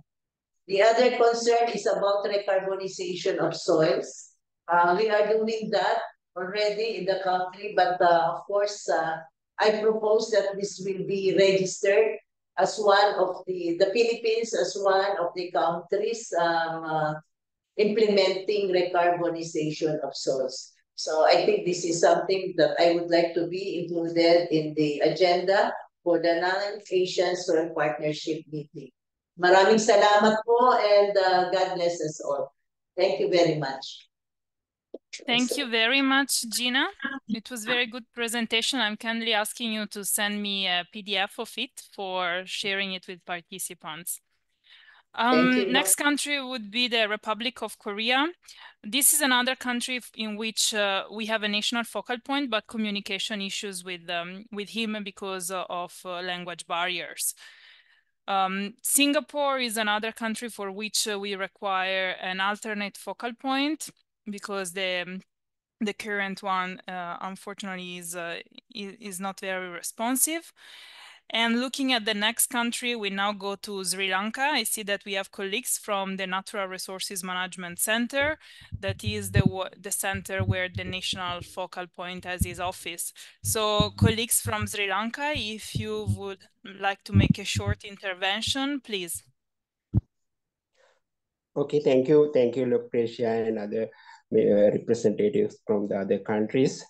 Actually, that in Sri Lanka, we initiated the soil health program with the AFASI program that we have already analyzed more than 10,000 of soil samples for the major nutrients, secondary and micronutrients, and we have prepared interactive maps for those nutrients, and it is available in Department of Agriculture Sri Lanka website so that anyone can access it and get their information for their respective regions. And to strengthen these activities, we have initiated soil health program so that we are analyzing soil samples in farmer fields so that farmers can identify and understand that whether their soil is improving or deteriorating with time, so that it is very useful to the farmers. And in addition, in Department of Agriculture, I am representing. We are the authorized agency for implementation of Soil Conservation Act, so that we are addressing the land degradation and soil erosion issues of the farmer fields, so that we are providing 50% of the cost of establishing soil conservation measures in their farm fields, so it is up to now very successful that farmers are establishing their soil conservation measures in their farm fields. And based on those data and information, we are also preparing that crop suitability maps for different regions, and that we have already prepared crop suitability maps for fruit crops like banana, mango, pineapple, durian, mangosteen, and etc. And we have already prepared soil organic carbon map and maps and soil organic carbon sequestration maps for Sri Lanka. And now we are preparing the updating of agroecological region map after 20 years. It is a very important milestone in Sri Lanka because we have already conducting the soil test-based fertilizer recommendation program. Unfortunately, it is now it is up to now it is not very successful because less not very much response from the farmers. We are going to couple it with the soil doctor program actually, that we are expecting the technical support from the Asian Soil Partnership and Global Soil Partnership for implementing this program. So we will be able to reach that farmer, so that then there will be more response from the farmers. And thank you very much for inviting us for this meeting. Thank you. Thanks to you for attending it and for your brief report. It was very interesting. And definitely we will talk again about the Global Soil Doctor programs tomorrow. There will be a representative from the Global Soil Doctors program from the GSP attending the meeting. I'm now passing the floor to Thailand, to Mr. Pitaya Konlimtong, if you would like to give a brief overview of what has been happening over the year on soil in the country, please. Can you hear me? Yes. Can you hear me? Yes. Yes. Yes. Okay. For the Thailand, I thank you, Lucasia. Thailand would like to emphasize on the collaborate and also the contribution of several activity of the GSP, especially in the generate of the digital soil maps and the other activities. And the important issue that I want to present maybe 4 or 5 issues. The first one is World Soil Day celebration. That especially in the 5th of December. This year, we also have in the 5th to 11 December 2024. We don't yet decide the size, but in usual, we also have set the celebration every year, but this year is very important. We also have the special issue, especially in the International Soil and Water Forum 2022, including the International Soil and Water Conference, high level of the Water Qualities Forum conference, and also World Soil Day celebration, including the field trip around that area. I would like to inform and invite member country to join that activities, but maybe FAO Lab, Lucas also have more information in the futures on that, on this activity. The second one that Thailand would like to inform you that we also set up something like a concept node of a research activity emphasized on the soil erosion, soil salinity, and also soil carbon to solve some serious problem in the countries. We would like to invite the researcher from the ASP member countries to join and attach more activity in this concept node. And finally, we try to find the financial support from the international agencies. The third one that Thailand would like to thank FAO Lab, especially Lucasia that organized the Asian Knowledge Hub in the soil, in the sustainable soil management continuously, and we try to we try to okay. We try to contribute and distribute this activity in our country. That is, I think that is very workable and benefit not only for farmer but also the researcher and officer in the regions. And The last, the important is the soil doctor program. I would like to inform the member country that we also set up something like a soil doctor program by funding from the Mekong Lan Changs that emphasize in the Mekong countries. I think I would like to share some PowerPoint in these activities. So for the second, you can see that. You can see this. Okay. That is emphasized in the Lan Chang Mekong countries that we try to contribute this activity to these regions. And nowadays in Thailand, we established about the soil doctor program in 1992. And nowadays we have 77,000 soil doctor in throughout the countries. I think that very it need to strengthening this network not only in the sustainable soil management but also something like soil test kit and quality of the soils in the regions. So Mekong Lan Chang corporations also fund to the project that implement about this activity in the regions. And we also would like to thank collaborate from the GSP and also FAO lab to strengthening the collaboration in the other country in these regions. I think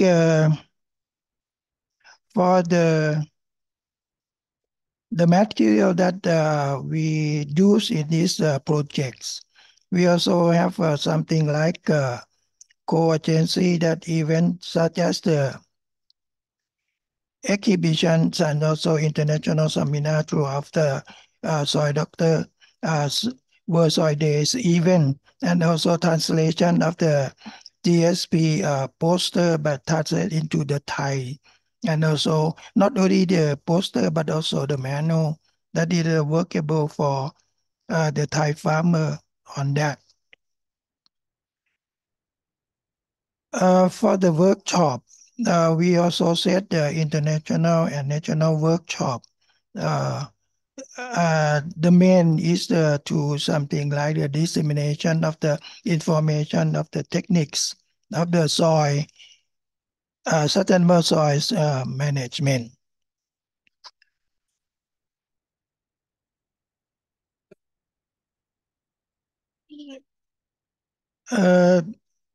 In the picture, that is something like also seminar and a workshop, something like that.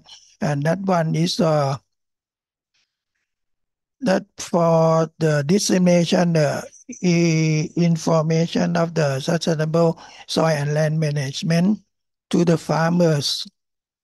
Another one that we need to collaborate with the Lan Chang Mekong country in these regions to use the platform of the Soil Doctor program.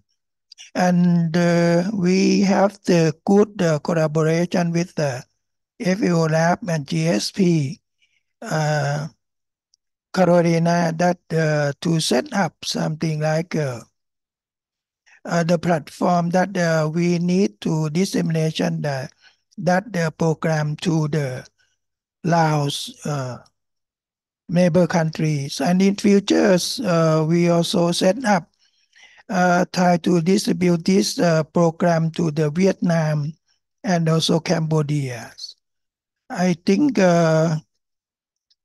this activity will go further not only in this region, sub-regions, but I also heard in some country also have a soil doctor program, that there may be choice and also extend this activity and program to cover in the ASP member country. Thank you for your attention. Thank you very much, Dr. Pitayakon, also for mentioning the collaboration on the soil doctors, that as I anticipated in the case of the Philippines, we will further discuss tomorrow with Janet and Carolina eventually. So thanks again, thanks a lot.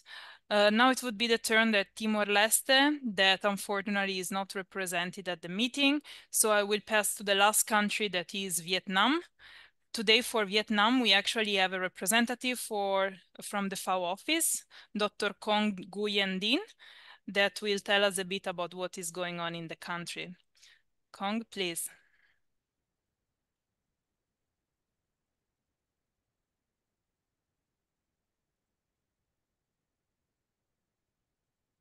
We cannot hear you. If you are talking, we cannot hear you.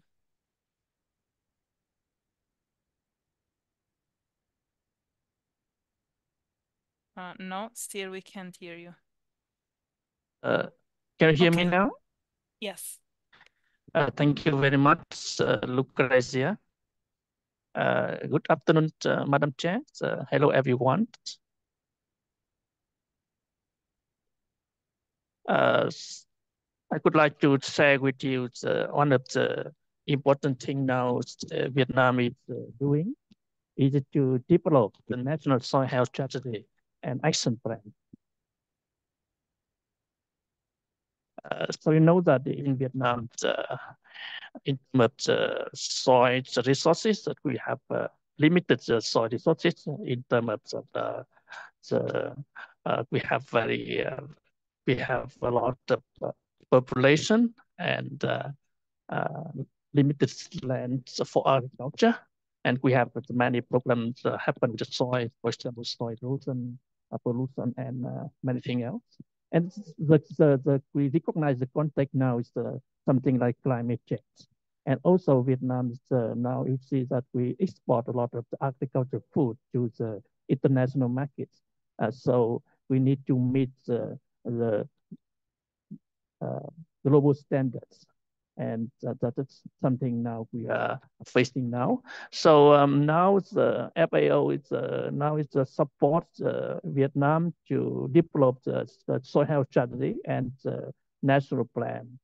And starting point is that we will review the relevant policies to the soil health, soil management, and we will study the global framework, and we look at the best practice from the other country, from the region, and then we can we hope we can learn, and then we formulate a strategy for Vietnam to adapt that to the program now in agricultural production and to promote Kong, I'm sorry, but we can't hear you well. I think you are putting your finger on the microphone while holding it up. Can it be? Better? Yes, try. Okay. Yes, perfect. Thanks. Oh, sorry. So we have three objectives, three specific objectives for our projects. The first thing that to develop the strategy. So you know that so far Vietnam doesn't have the one strategy in one document. So the soil health is mentioned in the different document. I mean the policy document or strategy. So the first step we need to review, to look at the different the policy strategy that is mentioned about soil health, and now we would like to formulate the comprehensive strategy for soil health. And then the second objective that we will develop that is a national plan to implement that strategy. And the second the objective is to improve the capacity in order to implement the soil health strategy. So in our plan, so we will do this in this year and the next year. And let me go a bit more detail for each objective. The first objective is that we try to achieve the output is that it's a national soil health strategy. So now what we are doing now is that to conduct the scoping study for the soil health strategy. So we review the policy strategy. We assess the national capacity in terms of the soil management, and we look at that is an international best practice, and then we will identify that the gap and strength and then to develop the policy brief and then the soil health strategy. The second output is that the national plan to implement the soil health the strategy. So we will develop the national plan for the next 5 years, and one of the activity for under this output that we will develop that is the project proposal for some priorities. And the large output is about the capacity building. So in this output, so we focus in the two that is two area. Is the first area is about the training the curricula on the soil in the university. So we will work with them to identify, to review what they are teaching now in terms of about the soil, the management, and then we will work with them and to see what is what can be the improvements from the soil health perspective. And the second is that area is that we work we work with this agriculture extension service. So we will provide them we will work with them and provide them the training, and then try to reach the farmer about the soil management. So that is all from my presentation. Thank you so much. Thank you very much, Kong. Just a note, we really cared of introducing the partnership to this project. Well, first of all, because it's another technical cooperation program project, so financially supported by FAO. And again, in case you're interested of getting similar projects, of course, on different topics, let's say. Well, it can be soil, but you can privilege other types of activities. That's surely fine. Please contact your FAO country office or let me know, and I will help you facilitate in the communication. But also we cared on introducing you to this project because it will help building the discussion that we are going to have tomorrow on soil governance. In this, as you can see, Vietnam is currently looking with major interest on soil governance and the development of their national soil strategy, along with, of course, investing in capacity building activities, not only for farmers and extension agents, but also for students. So thank you very much, Kong, for introducing us to the project. And now I would like to close the agenda item on countries' progresses and news on sustainable soil management and soil health. And open the next agenda item, that is the report on the Center of Excellence for Soil Research in Asia. So I would like to give the floor to the CESRA director, Mr. Anuwat Potina, that is also the Deputy Director General for Operation at the Land Development Department of Thailand. Mr. Anuwat, the floor is yours. Thanks for being with us today. Thank you, Lucrecia. Dear all ASP delegates, it is a great honor for me to join this meeting. My name is Anuwat Potinam. I am a director of CESRA, and I also work as a Deputy Director General of Land Development Department, who is the hosting organization of CESLA. I am very grateful to work with you all under CESLA. Today, I would like to update the progress of CESLA during the year.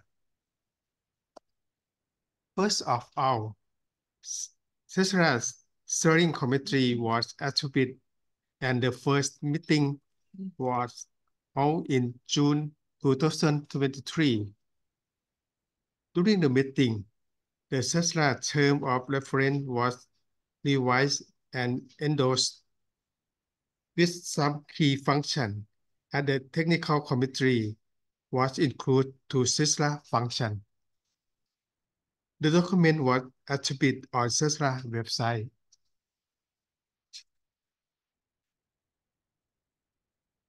The technical committee consists of 9 members,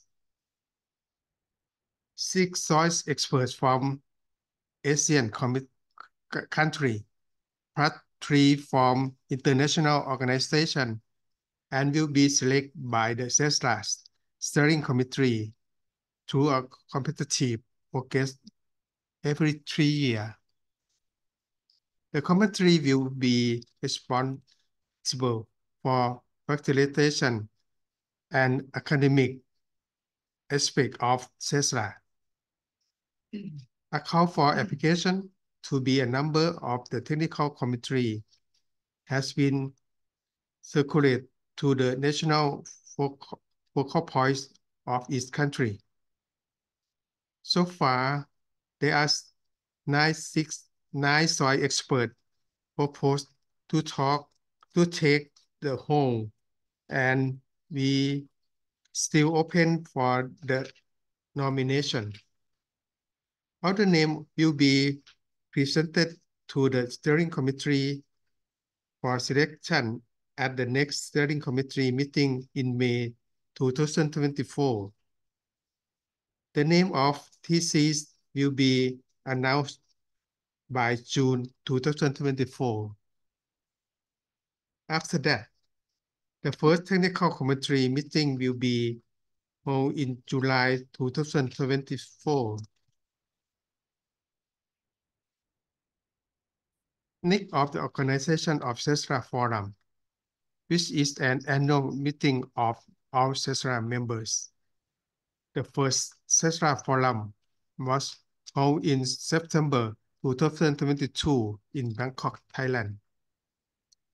We have invited participants from 19 organizations of 10 countries, including Vietnam, Laos, Cambodia, Myanmar, Sri Lanka, India, the Philippines, China, Mongolia, and Thailand. The outcome from the forum includes sharing and exchanging knowledge, experience, and the best practice on soil management from different countries, with knowledge gap in soil research of member organizations used in preparing the potential development plan of CESLA members. List of funding sources, both domestic and international, that can support research funding for 11 CESLA members organizations. Agreement on the proposal development in 3 topics include soil erosion, soil salinization, and soil carbon. The second, CESLA Forum will be organized in August 2024 in hybrid and both online and offsite in Bangkok. There will be presentation of the outstanding activity on soil and sustainable soil management of member organizations. Also, the forum aims to develop regional research proposal building on the 3 topics that were methodically agreed upon. and develop new topic of research proposal. Includes organizing a meeting of the working group of Department of Soil Research Development.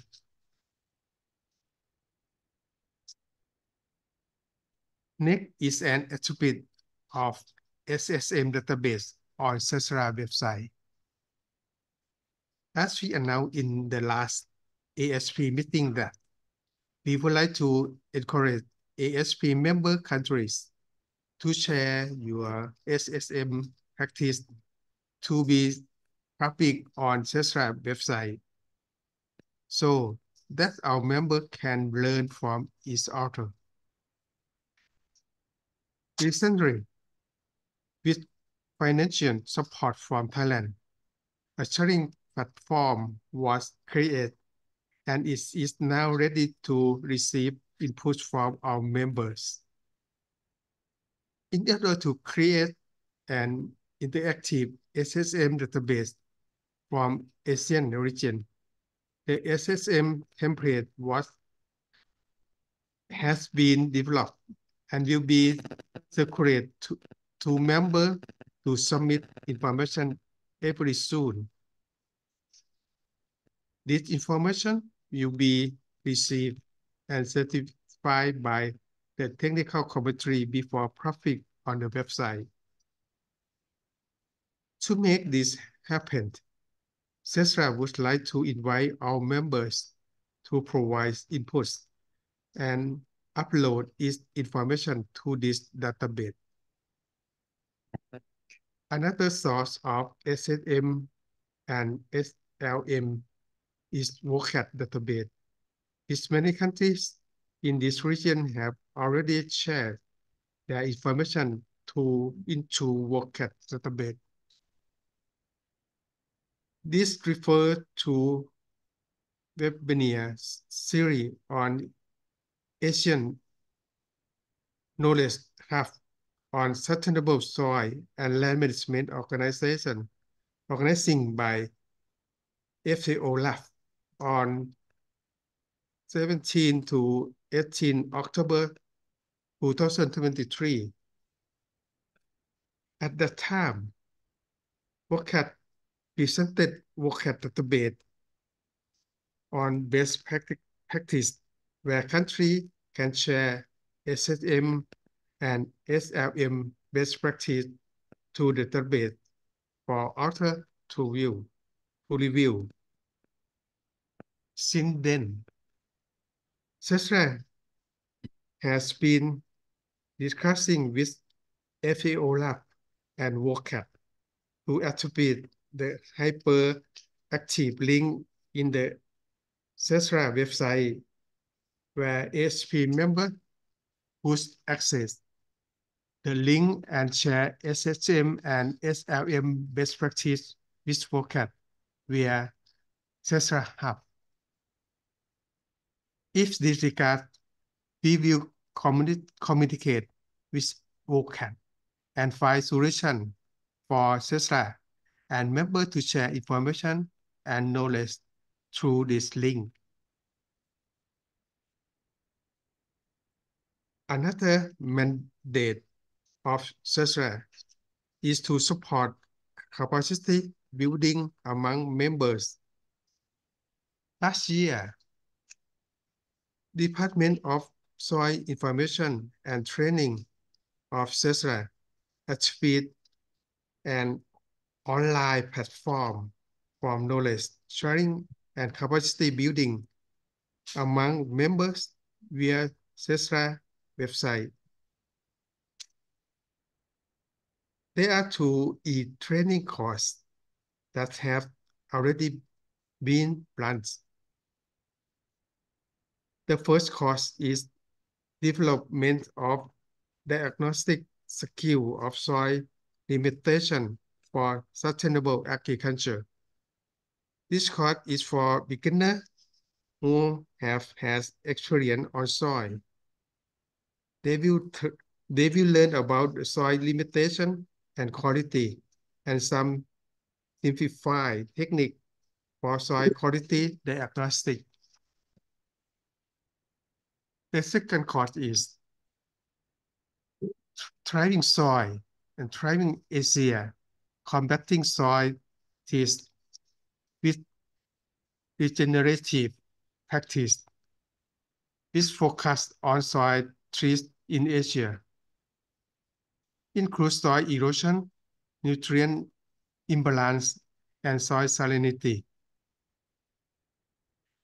Our members are welcome to be a part of CESRA knowledge sharing platform by preparing video on your specific soil type, issue, or solution to be uploaded on CESRA e-training platform.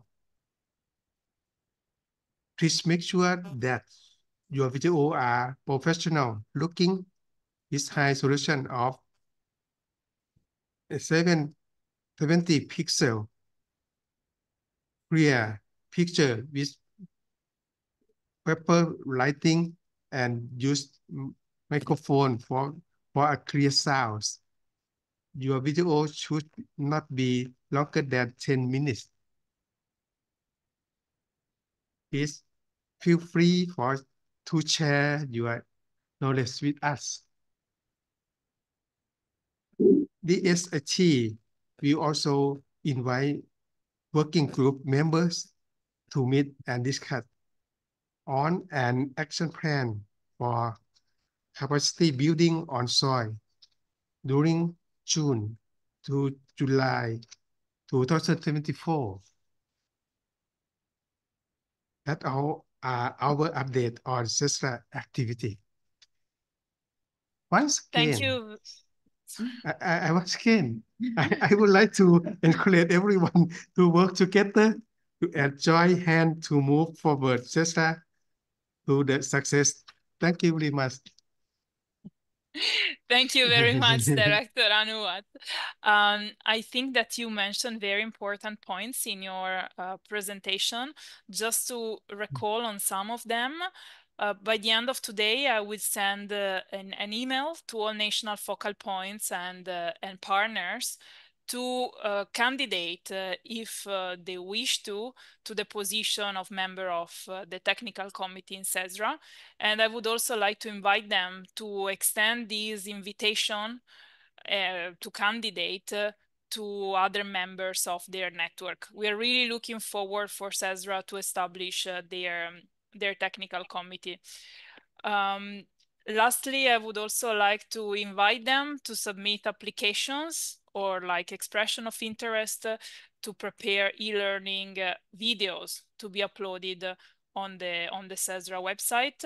And I would like to inform them that, as you rightly mentioned, we initiated this discussion with WOCAT, and we will let them know where it ends up, so that we can coordinate activities and they can have their best practices promoted on multiple channels as appropriate. So thank you very much.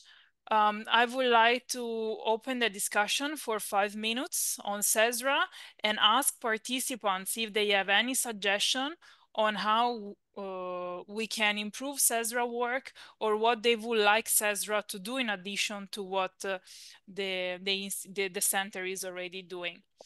So colleagues, if you have any question, comment, suggestion for CESRA, please, you're welcome to take the floor.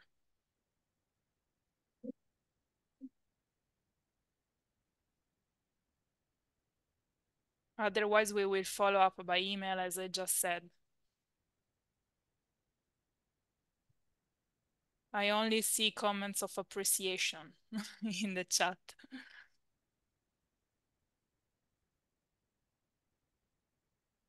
Okay, I don't see anyone stepping in. So before passing the floor to the GSP for the last intervention of today, because I will move the item on reporting mechanism to the GSP plenary assembly to tomorrow, considering that we are running late on the agenda, I would like to ask you all to please turn on your camera so that we take a group picture. Please turn on your camera, give us your best smile. It's a pity that we are meeting online. We will try to change it next year, but for this time, that's the way. Okay, cameras on, please. I'm starting to take pictures, huh? So I have 3 screens to take picture of. So please keep the smile going. 1, 2, 3. Smile. Okay, this was screen 1. Give me a second. 1, 2, 3. Smile.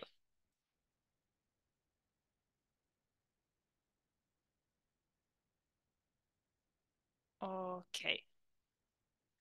And let me see. Okay, that was it. Thank you very much. Zia, I see your hand up. Do you want to say anything on CESRA? Yes, it's Sahar from Pakistan. Hello, everyone. I just want to add and give my suggestion that there are not particular person from our country to represent and to compile all the data related to soil. That's why I just want to initiate this thing that there must be some person who is actively corresponding and representing our country so that it can be in the report form. I have seen the other presentation from the other countries. That's excellent one. So I really wish so from my country too. Thank you, Sahar. Yes, as I mentioned to you in the chat, we are working on appointing a new focal point for the country with the FAO country office in Pakistan. Yeah. We hope to get a name soon. But since you are actually representing a GSP partner, right, in Pakistan, Yeah. you can contribute to this type of activities. You Sure, can sure. you don't have to wait for the national focal point. For example, That's you can great. contribute to CESRA anytime, and also to a bunch of other activities that we will be discussing tomorrow.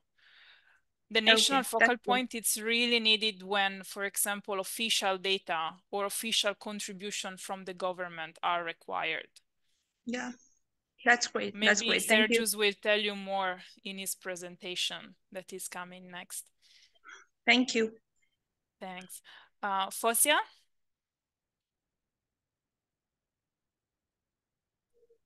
Hi, Lucrezia. How are you all? Good, thanks. Yeah, I want to add for the question of the Seher where she asked about the contribution from the soils department at the Pakistan chapter. Although I'm a part till 2021 for the GSP, and we are doing such like things here also. But we are waiting from the FAO team of INSAS that whom they are giving these kind of assignments, as you mentioned, that you will nominate from the FAO Pakistan team or thereafter will be the government. But we have abundant data to represent in GPS farm as well as Sarah also took a very good initiative to contribute a lot in this regard. I was missing for the three months because I gave birth to a baby, so I was busy in that moment. So now I'm again active at my chapter. So Seher, don't worry, we are adding and we will prepare presentations like these to submit to Lucrezia and will present in a forthcoming meeting, inshallah. Thank Thank you, you. Fosia. Thank you. Thank you very much, Fosia, and congratulations on your baby. Welcome back. Thank you. Thank you. Thank you. Thanks all. So now I would like to give the floor to the last speaker of the day, Mr. Sergius Ustinov from the GSP Secretariat, that will give us an overview of GSP news, but also activities of regional interest. Sergius, over to you. Thanks. Thank you, Lucrezia. Good morning from Rome. Good afternoon to everyone who's online today. I hope you can hear me well. I'm going to share my screen now. Lucrezia, can you confirm if you can see the screen? Yes, but not in, yeah, now perfect. Okay. Okay, wonderful. Okay, dear participants, my pleasure to participate here. My name is Sergius Ustinov. I work at the GSP.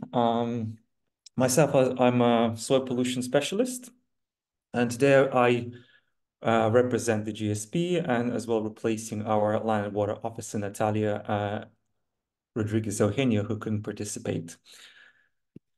So most of this presentation will be just a quick recap of what basically most of you already know. And so I'm going to basically fly through and give you a quick reminder of what we do and what this GSP is all about. Basically, we established 12 years ago in 2012 with them as a mechanism to develop a strong partnership and enhance collaboration between all stakeholders. And this is the strength of the GSP in the sense that we collaborate with all possible stakeholders, starting with the government, with academia, with policymakers, civil societies, as well as the farmer communities. And we have a common objective of improving soil governance and promoting sustainable soil management. This is a regional soil partnership meeting, mostly for Asia. And the GSP itself represents 164 focal points from 164 countries that were appointed and directed by FAO members. Plus, we also have about 500 partners worldwide. That includes different stakeholders, starting from the private sector, academia, as I mentioned, etc. And several regional partnerships. Today, we're one of them, Asian Soil Partnership. In addition to that, we have other sub-regional partnerships, such as in Europe, and as well as National Soil Partnership, which is a country-driven partnership, because we know that countries have specific targets and issues related to soil threats, and therefore some countries such as Brazil, Colombia, Costa Rica, Cuba, etc., requested to have also additional national soil partnership to target specific issues of their country. This slide, many thanks to Gina Nilo, who already shown this slide to you earlier in her presentation, but just a quick recap that the GSP has been working on 5 pillars. Recently, we realized that working on pillars is too ambitious. And 2 years ago at the plenary assembly, we reformulated our strategy and moved from pillars to actions. And you can see that currently we have 6 action areas, action frameworks that we have to deal with, targeting different soil threats that you have here at the bottom of the line. And let me go through all these 6 action frameworks in more details so that you're familiar of what we actually do today and the interests, decide on the interests to this region. All these action frameworks have one goal, have a healthy and resilient soil, ensuring the sustained provision of ecosystem functions and services for all, leaving no one behind, the credo of FAO. And to this end, GSP must work to improve and maintain the health of at least 50% of world soil by 2030. Sounds very ambitious, it is, but that's something that we have to work all together to improve and maintain our soils worldwide. Let's start briefly with each action framework that I've mentioned to you in the previous slides. The first one is to manage sustainable and restore soils for the provision of ecosystem services using sustainable soil management. This one focuses mostly on the platforms such as REC soil, soil recarbonization, implementation of sustainable soil practices, and the protocol that we already have. Now, regarding REC soil platform, REC soil program that I've mentioned to you, it mostly focuses on soil recarbonization because it is very important that we start sequester carbon back into the soil, because soils have the potential to mitigate up to 30% of global greenhouse gases. Here in this graph, you can see, especially the red column, the first one, that the total CO2 emissions from agriculture accounts up to 6 petagrams of carbon dioxide per year. And if we start implementing different sustainable soil management practices, columns highlighted in the green, SSM 1, 2, 3, etc., oriented to sequester carbon dioxide back into the soil, we can reduce the emissions of CO2 gases by up to 2 petagrams of carbon dioxide per year, yellow column at the end of the graph. Of course, this carbon sequestration must be done in parallel with mitigation strategies, such as sustainable fertilizer management, the livestock management, manure, and as well as the reduction of the fires. All of this can be done through the Rexol that we're already implementing. The Rexol itself has two paths, the green one and the carbon one, but the overall is to teach farmers on sustainable soil management practices to, first of all, improve their soil health, but also start sequestering carbon. And at the end, prepare those farmers to enter the carbon markets and get the initiations from the carbon market path. Rexsoil initiation is supported by the carbon sequestration potential map that you can see here on the left side. This map that shows the potential countries that are good to implement Rexsoil because of their carbon sequestration potentiality. This map was prepared by our members, FAO members, back in 2021. And also we have other guideline documents here that Rexsoil is working with, such as the voluntary guidelines for sustainable soil management, the code of conduct for sustainable soil management and fertilizers, other supporting materials, the ITPS committee that supports Rexsoil initiation, and of course, Soil Doctors program that I will explain you in details. So far, Rexsoil has been already implemented in several countries, mostly in Central and South America, you can see here, but also already started implementation in Central Asia recently, where I actually came back from Kazakhstan, where we're starting this now. And we also would like to start implementing this program in Asia as well, because Asia has lots of potential for carbon sequestration. We've been discussing this before with the countries such as Philippines, which is of most interest here. What we need to do now, if the Philippines and other countries would like to launch Rexsoil, we first need to draft a project proposal and secure funding from potential donors. The second action framework area of the GSP is to strengthen soil governance. This can be done through two paths, such as the implementation of normative tools. As you can see here, the status of the world soil resources, Jenny already explained to you early this afternoon what each country is doing and contributing to the development of the second edition to be launched next year. Other publication that we have is the voluntary guidelines of sustainable soil management, the code of conduct of fertilizers, and revised World Soil Charter. We also have soil legislation platform called SoilX, where we gather all available legislative tools each country has to protect soils, to reduce it from soil threats.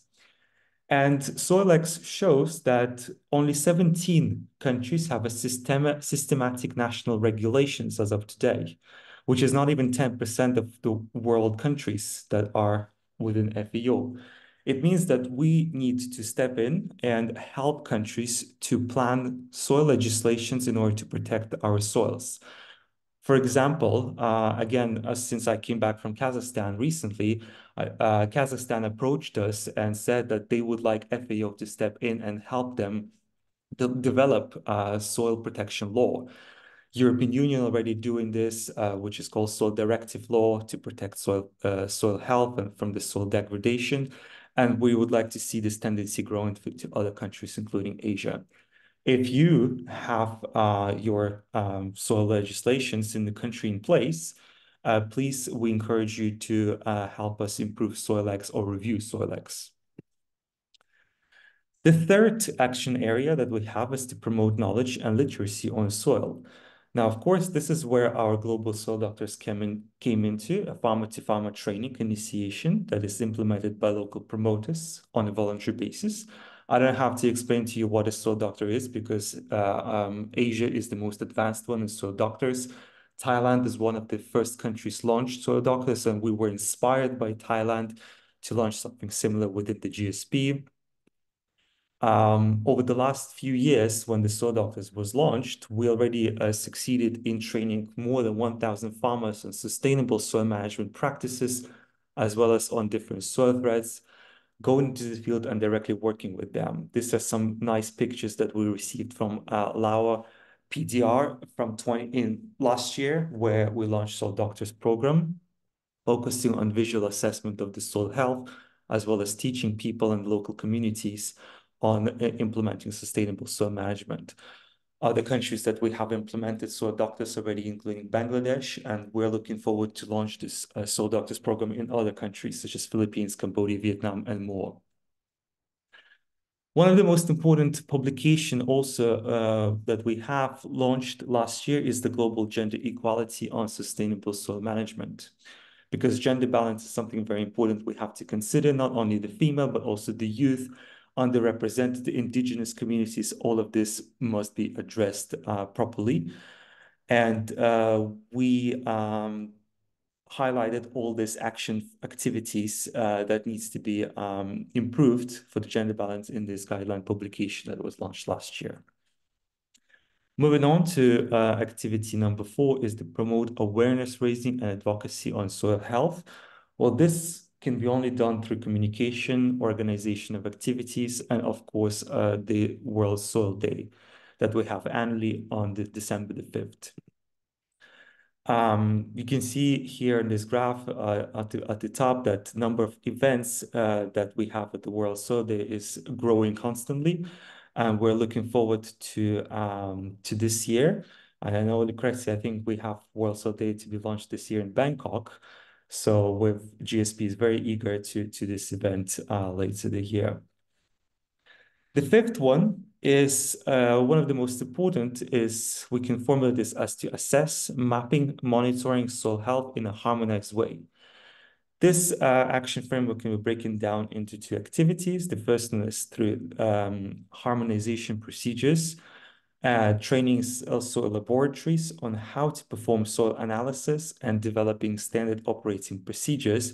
Thanks all to the network called Glossland, and within Asia we have SealNet network on soil laboratories in Asia. The principles of the Glossland is to develop a standard operating procedures that are robust and comparable, provide training to staff laboratories, and to ensure good quality. Some achievements of the Glossland over the last 7 years is more than 30 SOPs has been developed. Quality assurance and quality control is taking place. We do some proficiency tests where we send blind samples to laboratories, and then we do the comparison analysis, identify uncertainties and gaps and for further improvements, and as well capacity building, training laboratories, training staff, and providing some equipment to improve the facilities of the lab. Also, something that's important to mention is that Glossland also promotes new technologies such as soil spectroscopy, because we need to be on time with the technologies. And soil spectroscopy is something that we would like to promote within soil science and to have a good quality data. Now, we need to have a good quality data because we would like to develop maps and we want to monitor the status of soils. And for this, we need to have this good and robust data. The quality data is the key for developing global and national soil information systems for which robust data is required. Countries nominate national soil information institutes that will deliver those maps on behalf of their country and are part of this technical network called INSI, as you can see here. And the idea of INSI is to have a decentralized system that is owned by countries, but have all the data collected at the global level. This data has been collected as the key for further soil improvement and decision-making process. And it's an open source platform that everyone has access to it. This slide shows some of the few soil maps that were already developed thanks to INSEE and the national institutions from all around the world. Some of them are the Global Soil Organic Carbon Sequestration Potential Map that I've shown you as part of the REC Soil program that we use it, Global Soil Affected Soil Map, and the most recent one is the Black Soil Distribution Map.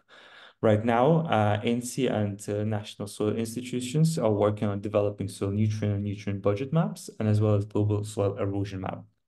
Because we know and we heard that erosion is one of the major land degradation and soil threat that we have in Asia. This is how this global soil information system looks like online. You can go through this link and explore yourself, play around with different maps that we have, and see what your country has the potential of or the soil threat to.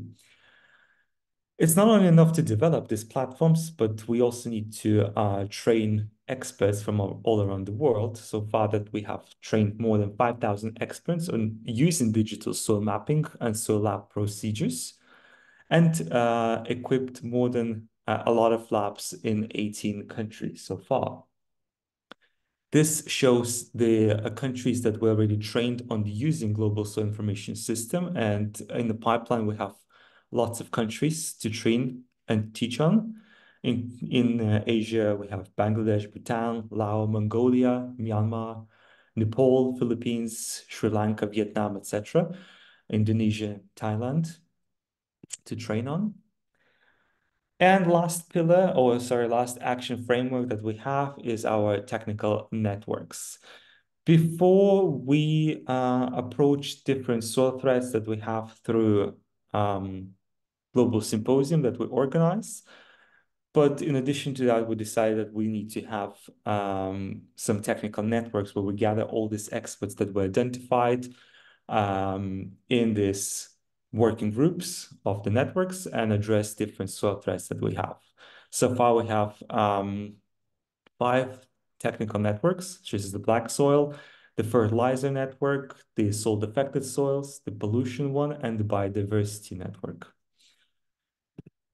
The goal of these networks is promote the exchange of expertise and experiences, technologies, and develop knowledge products in the form of the guidelines. As you can see, a few of them are here on the slide, and address knowledge gaps and provide solutions targeted to global, regional, and national problems that each country has. Since I represent soil pollution, I would like to announce and advertise what we do at the Soil Pollution Network, which was the most recent one, launched 2 years ago, to achieve the global goal of zero pollution. And its mission to support and facilitate joint efforts to reduce the risks of soil pollution and to share experience and knowledge to effectively remediate already polluted areas around the world.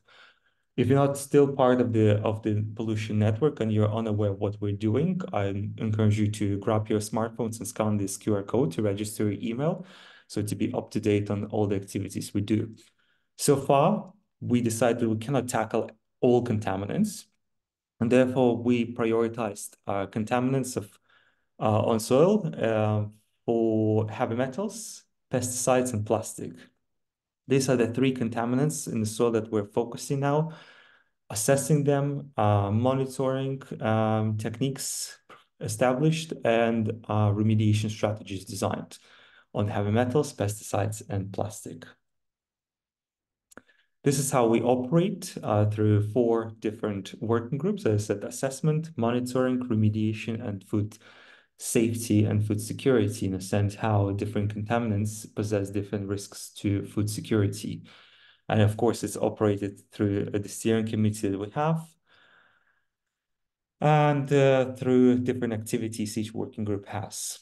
I'm not going to go through details to all of them, but just a quick stats that most of our members, which is 1,200 members, represent from 130 countries. Most of them are from academia, government, and would like to also liaise with farmer communities and local communities as well. Lastly, I would like to focus on the regional soil partnership and why it is important to have it. What do we want to achieve through this? Well, it is important. Some of you slides is some of the points here is the cooperation with FAO regional offices through FAO-RAP here, organization of events on prioritized topics of regional interest, technical support and procurement facilitation, development and publication of targeted documents, technical cooperation projects, regional training in regional language, just a few bullet points to mention why regional soil partnership is important to keep active. GSP action on the ground, we have about 78 projects over the last 10 years. We secured to raise more than $60 million for tackling soil threats and implementing sustainable soil partnership. We're not only working with the government, but also with the private sector, with other projects through the GEF, World Bank funded projects, GCF, and etc. These are some current GSP projects. I'm not going into details because of the time constraint. Some activities to let you know that most of our projects are directly linked with farmers on the ground and local communities. And some upcoming projects are Soil for Nutrition Project Phase 2, strengthening and identifying soil contaminants in agri-food systems in South America, and also Apache Phase 2 project to build this national information systems, mostly in Asian countries. Lastly, GSP Plenary Assembly taking place June 3rd and 5th. We encourage you to be there, participate actively, because this is the most important gathering of the year, where partnership, where crucial decisions is taking place. And finally, Sustainathon, that's something where myself is participating, is taking place in September, part of the REMTech conference. If you are interested to share how your country going towards achieving sustainable development goals, one or any of those SDGs that we have by 2030, I highly encourage you to contact me and register your interest so that I can invite you to the Sustainathon Marathon, where you can have an opportunity in 15-20 minutes to present your country and what it does in achieving sustainable development goal by 2030. If you have any questions, I'm pleased to answer them all by here or through the email that you can see here on the screen. Lucrezia, thank you very much. Thanks to you, Sergius. It was very interesting, and I'm sorry that you had to do it with the limited time because we ran late. But this and additional information in your presentation will be shared with all participants, so they will have the opportunity to eventually contact you for additional information. Again, I thank you all for your participation. We are closing the meeting in time. The only item that we did not discuss today was the reporting mechanism to the GSP Plenary Assembly, but we will have the opportunity to discuss it tomorrow.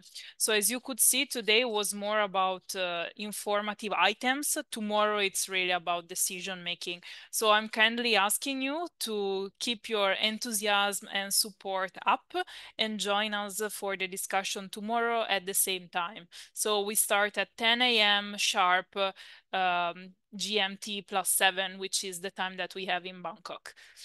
Once again, thank you all for your participation and contribution, and I see you tomorrow. Thanks. Have a good day. Thank you. Bye-bye. Thank you.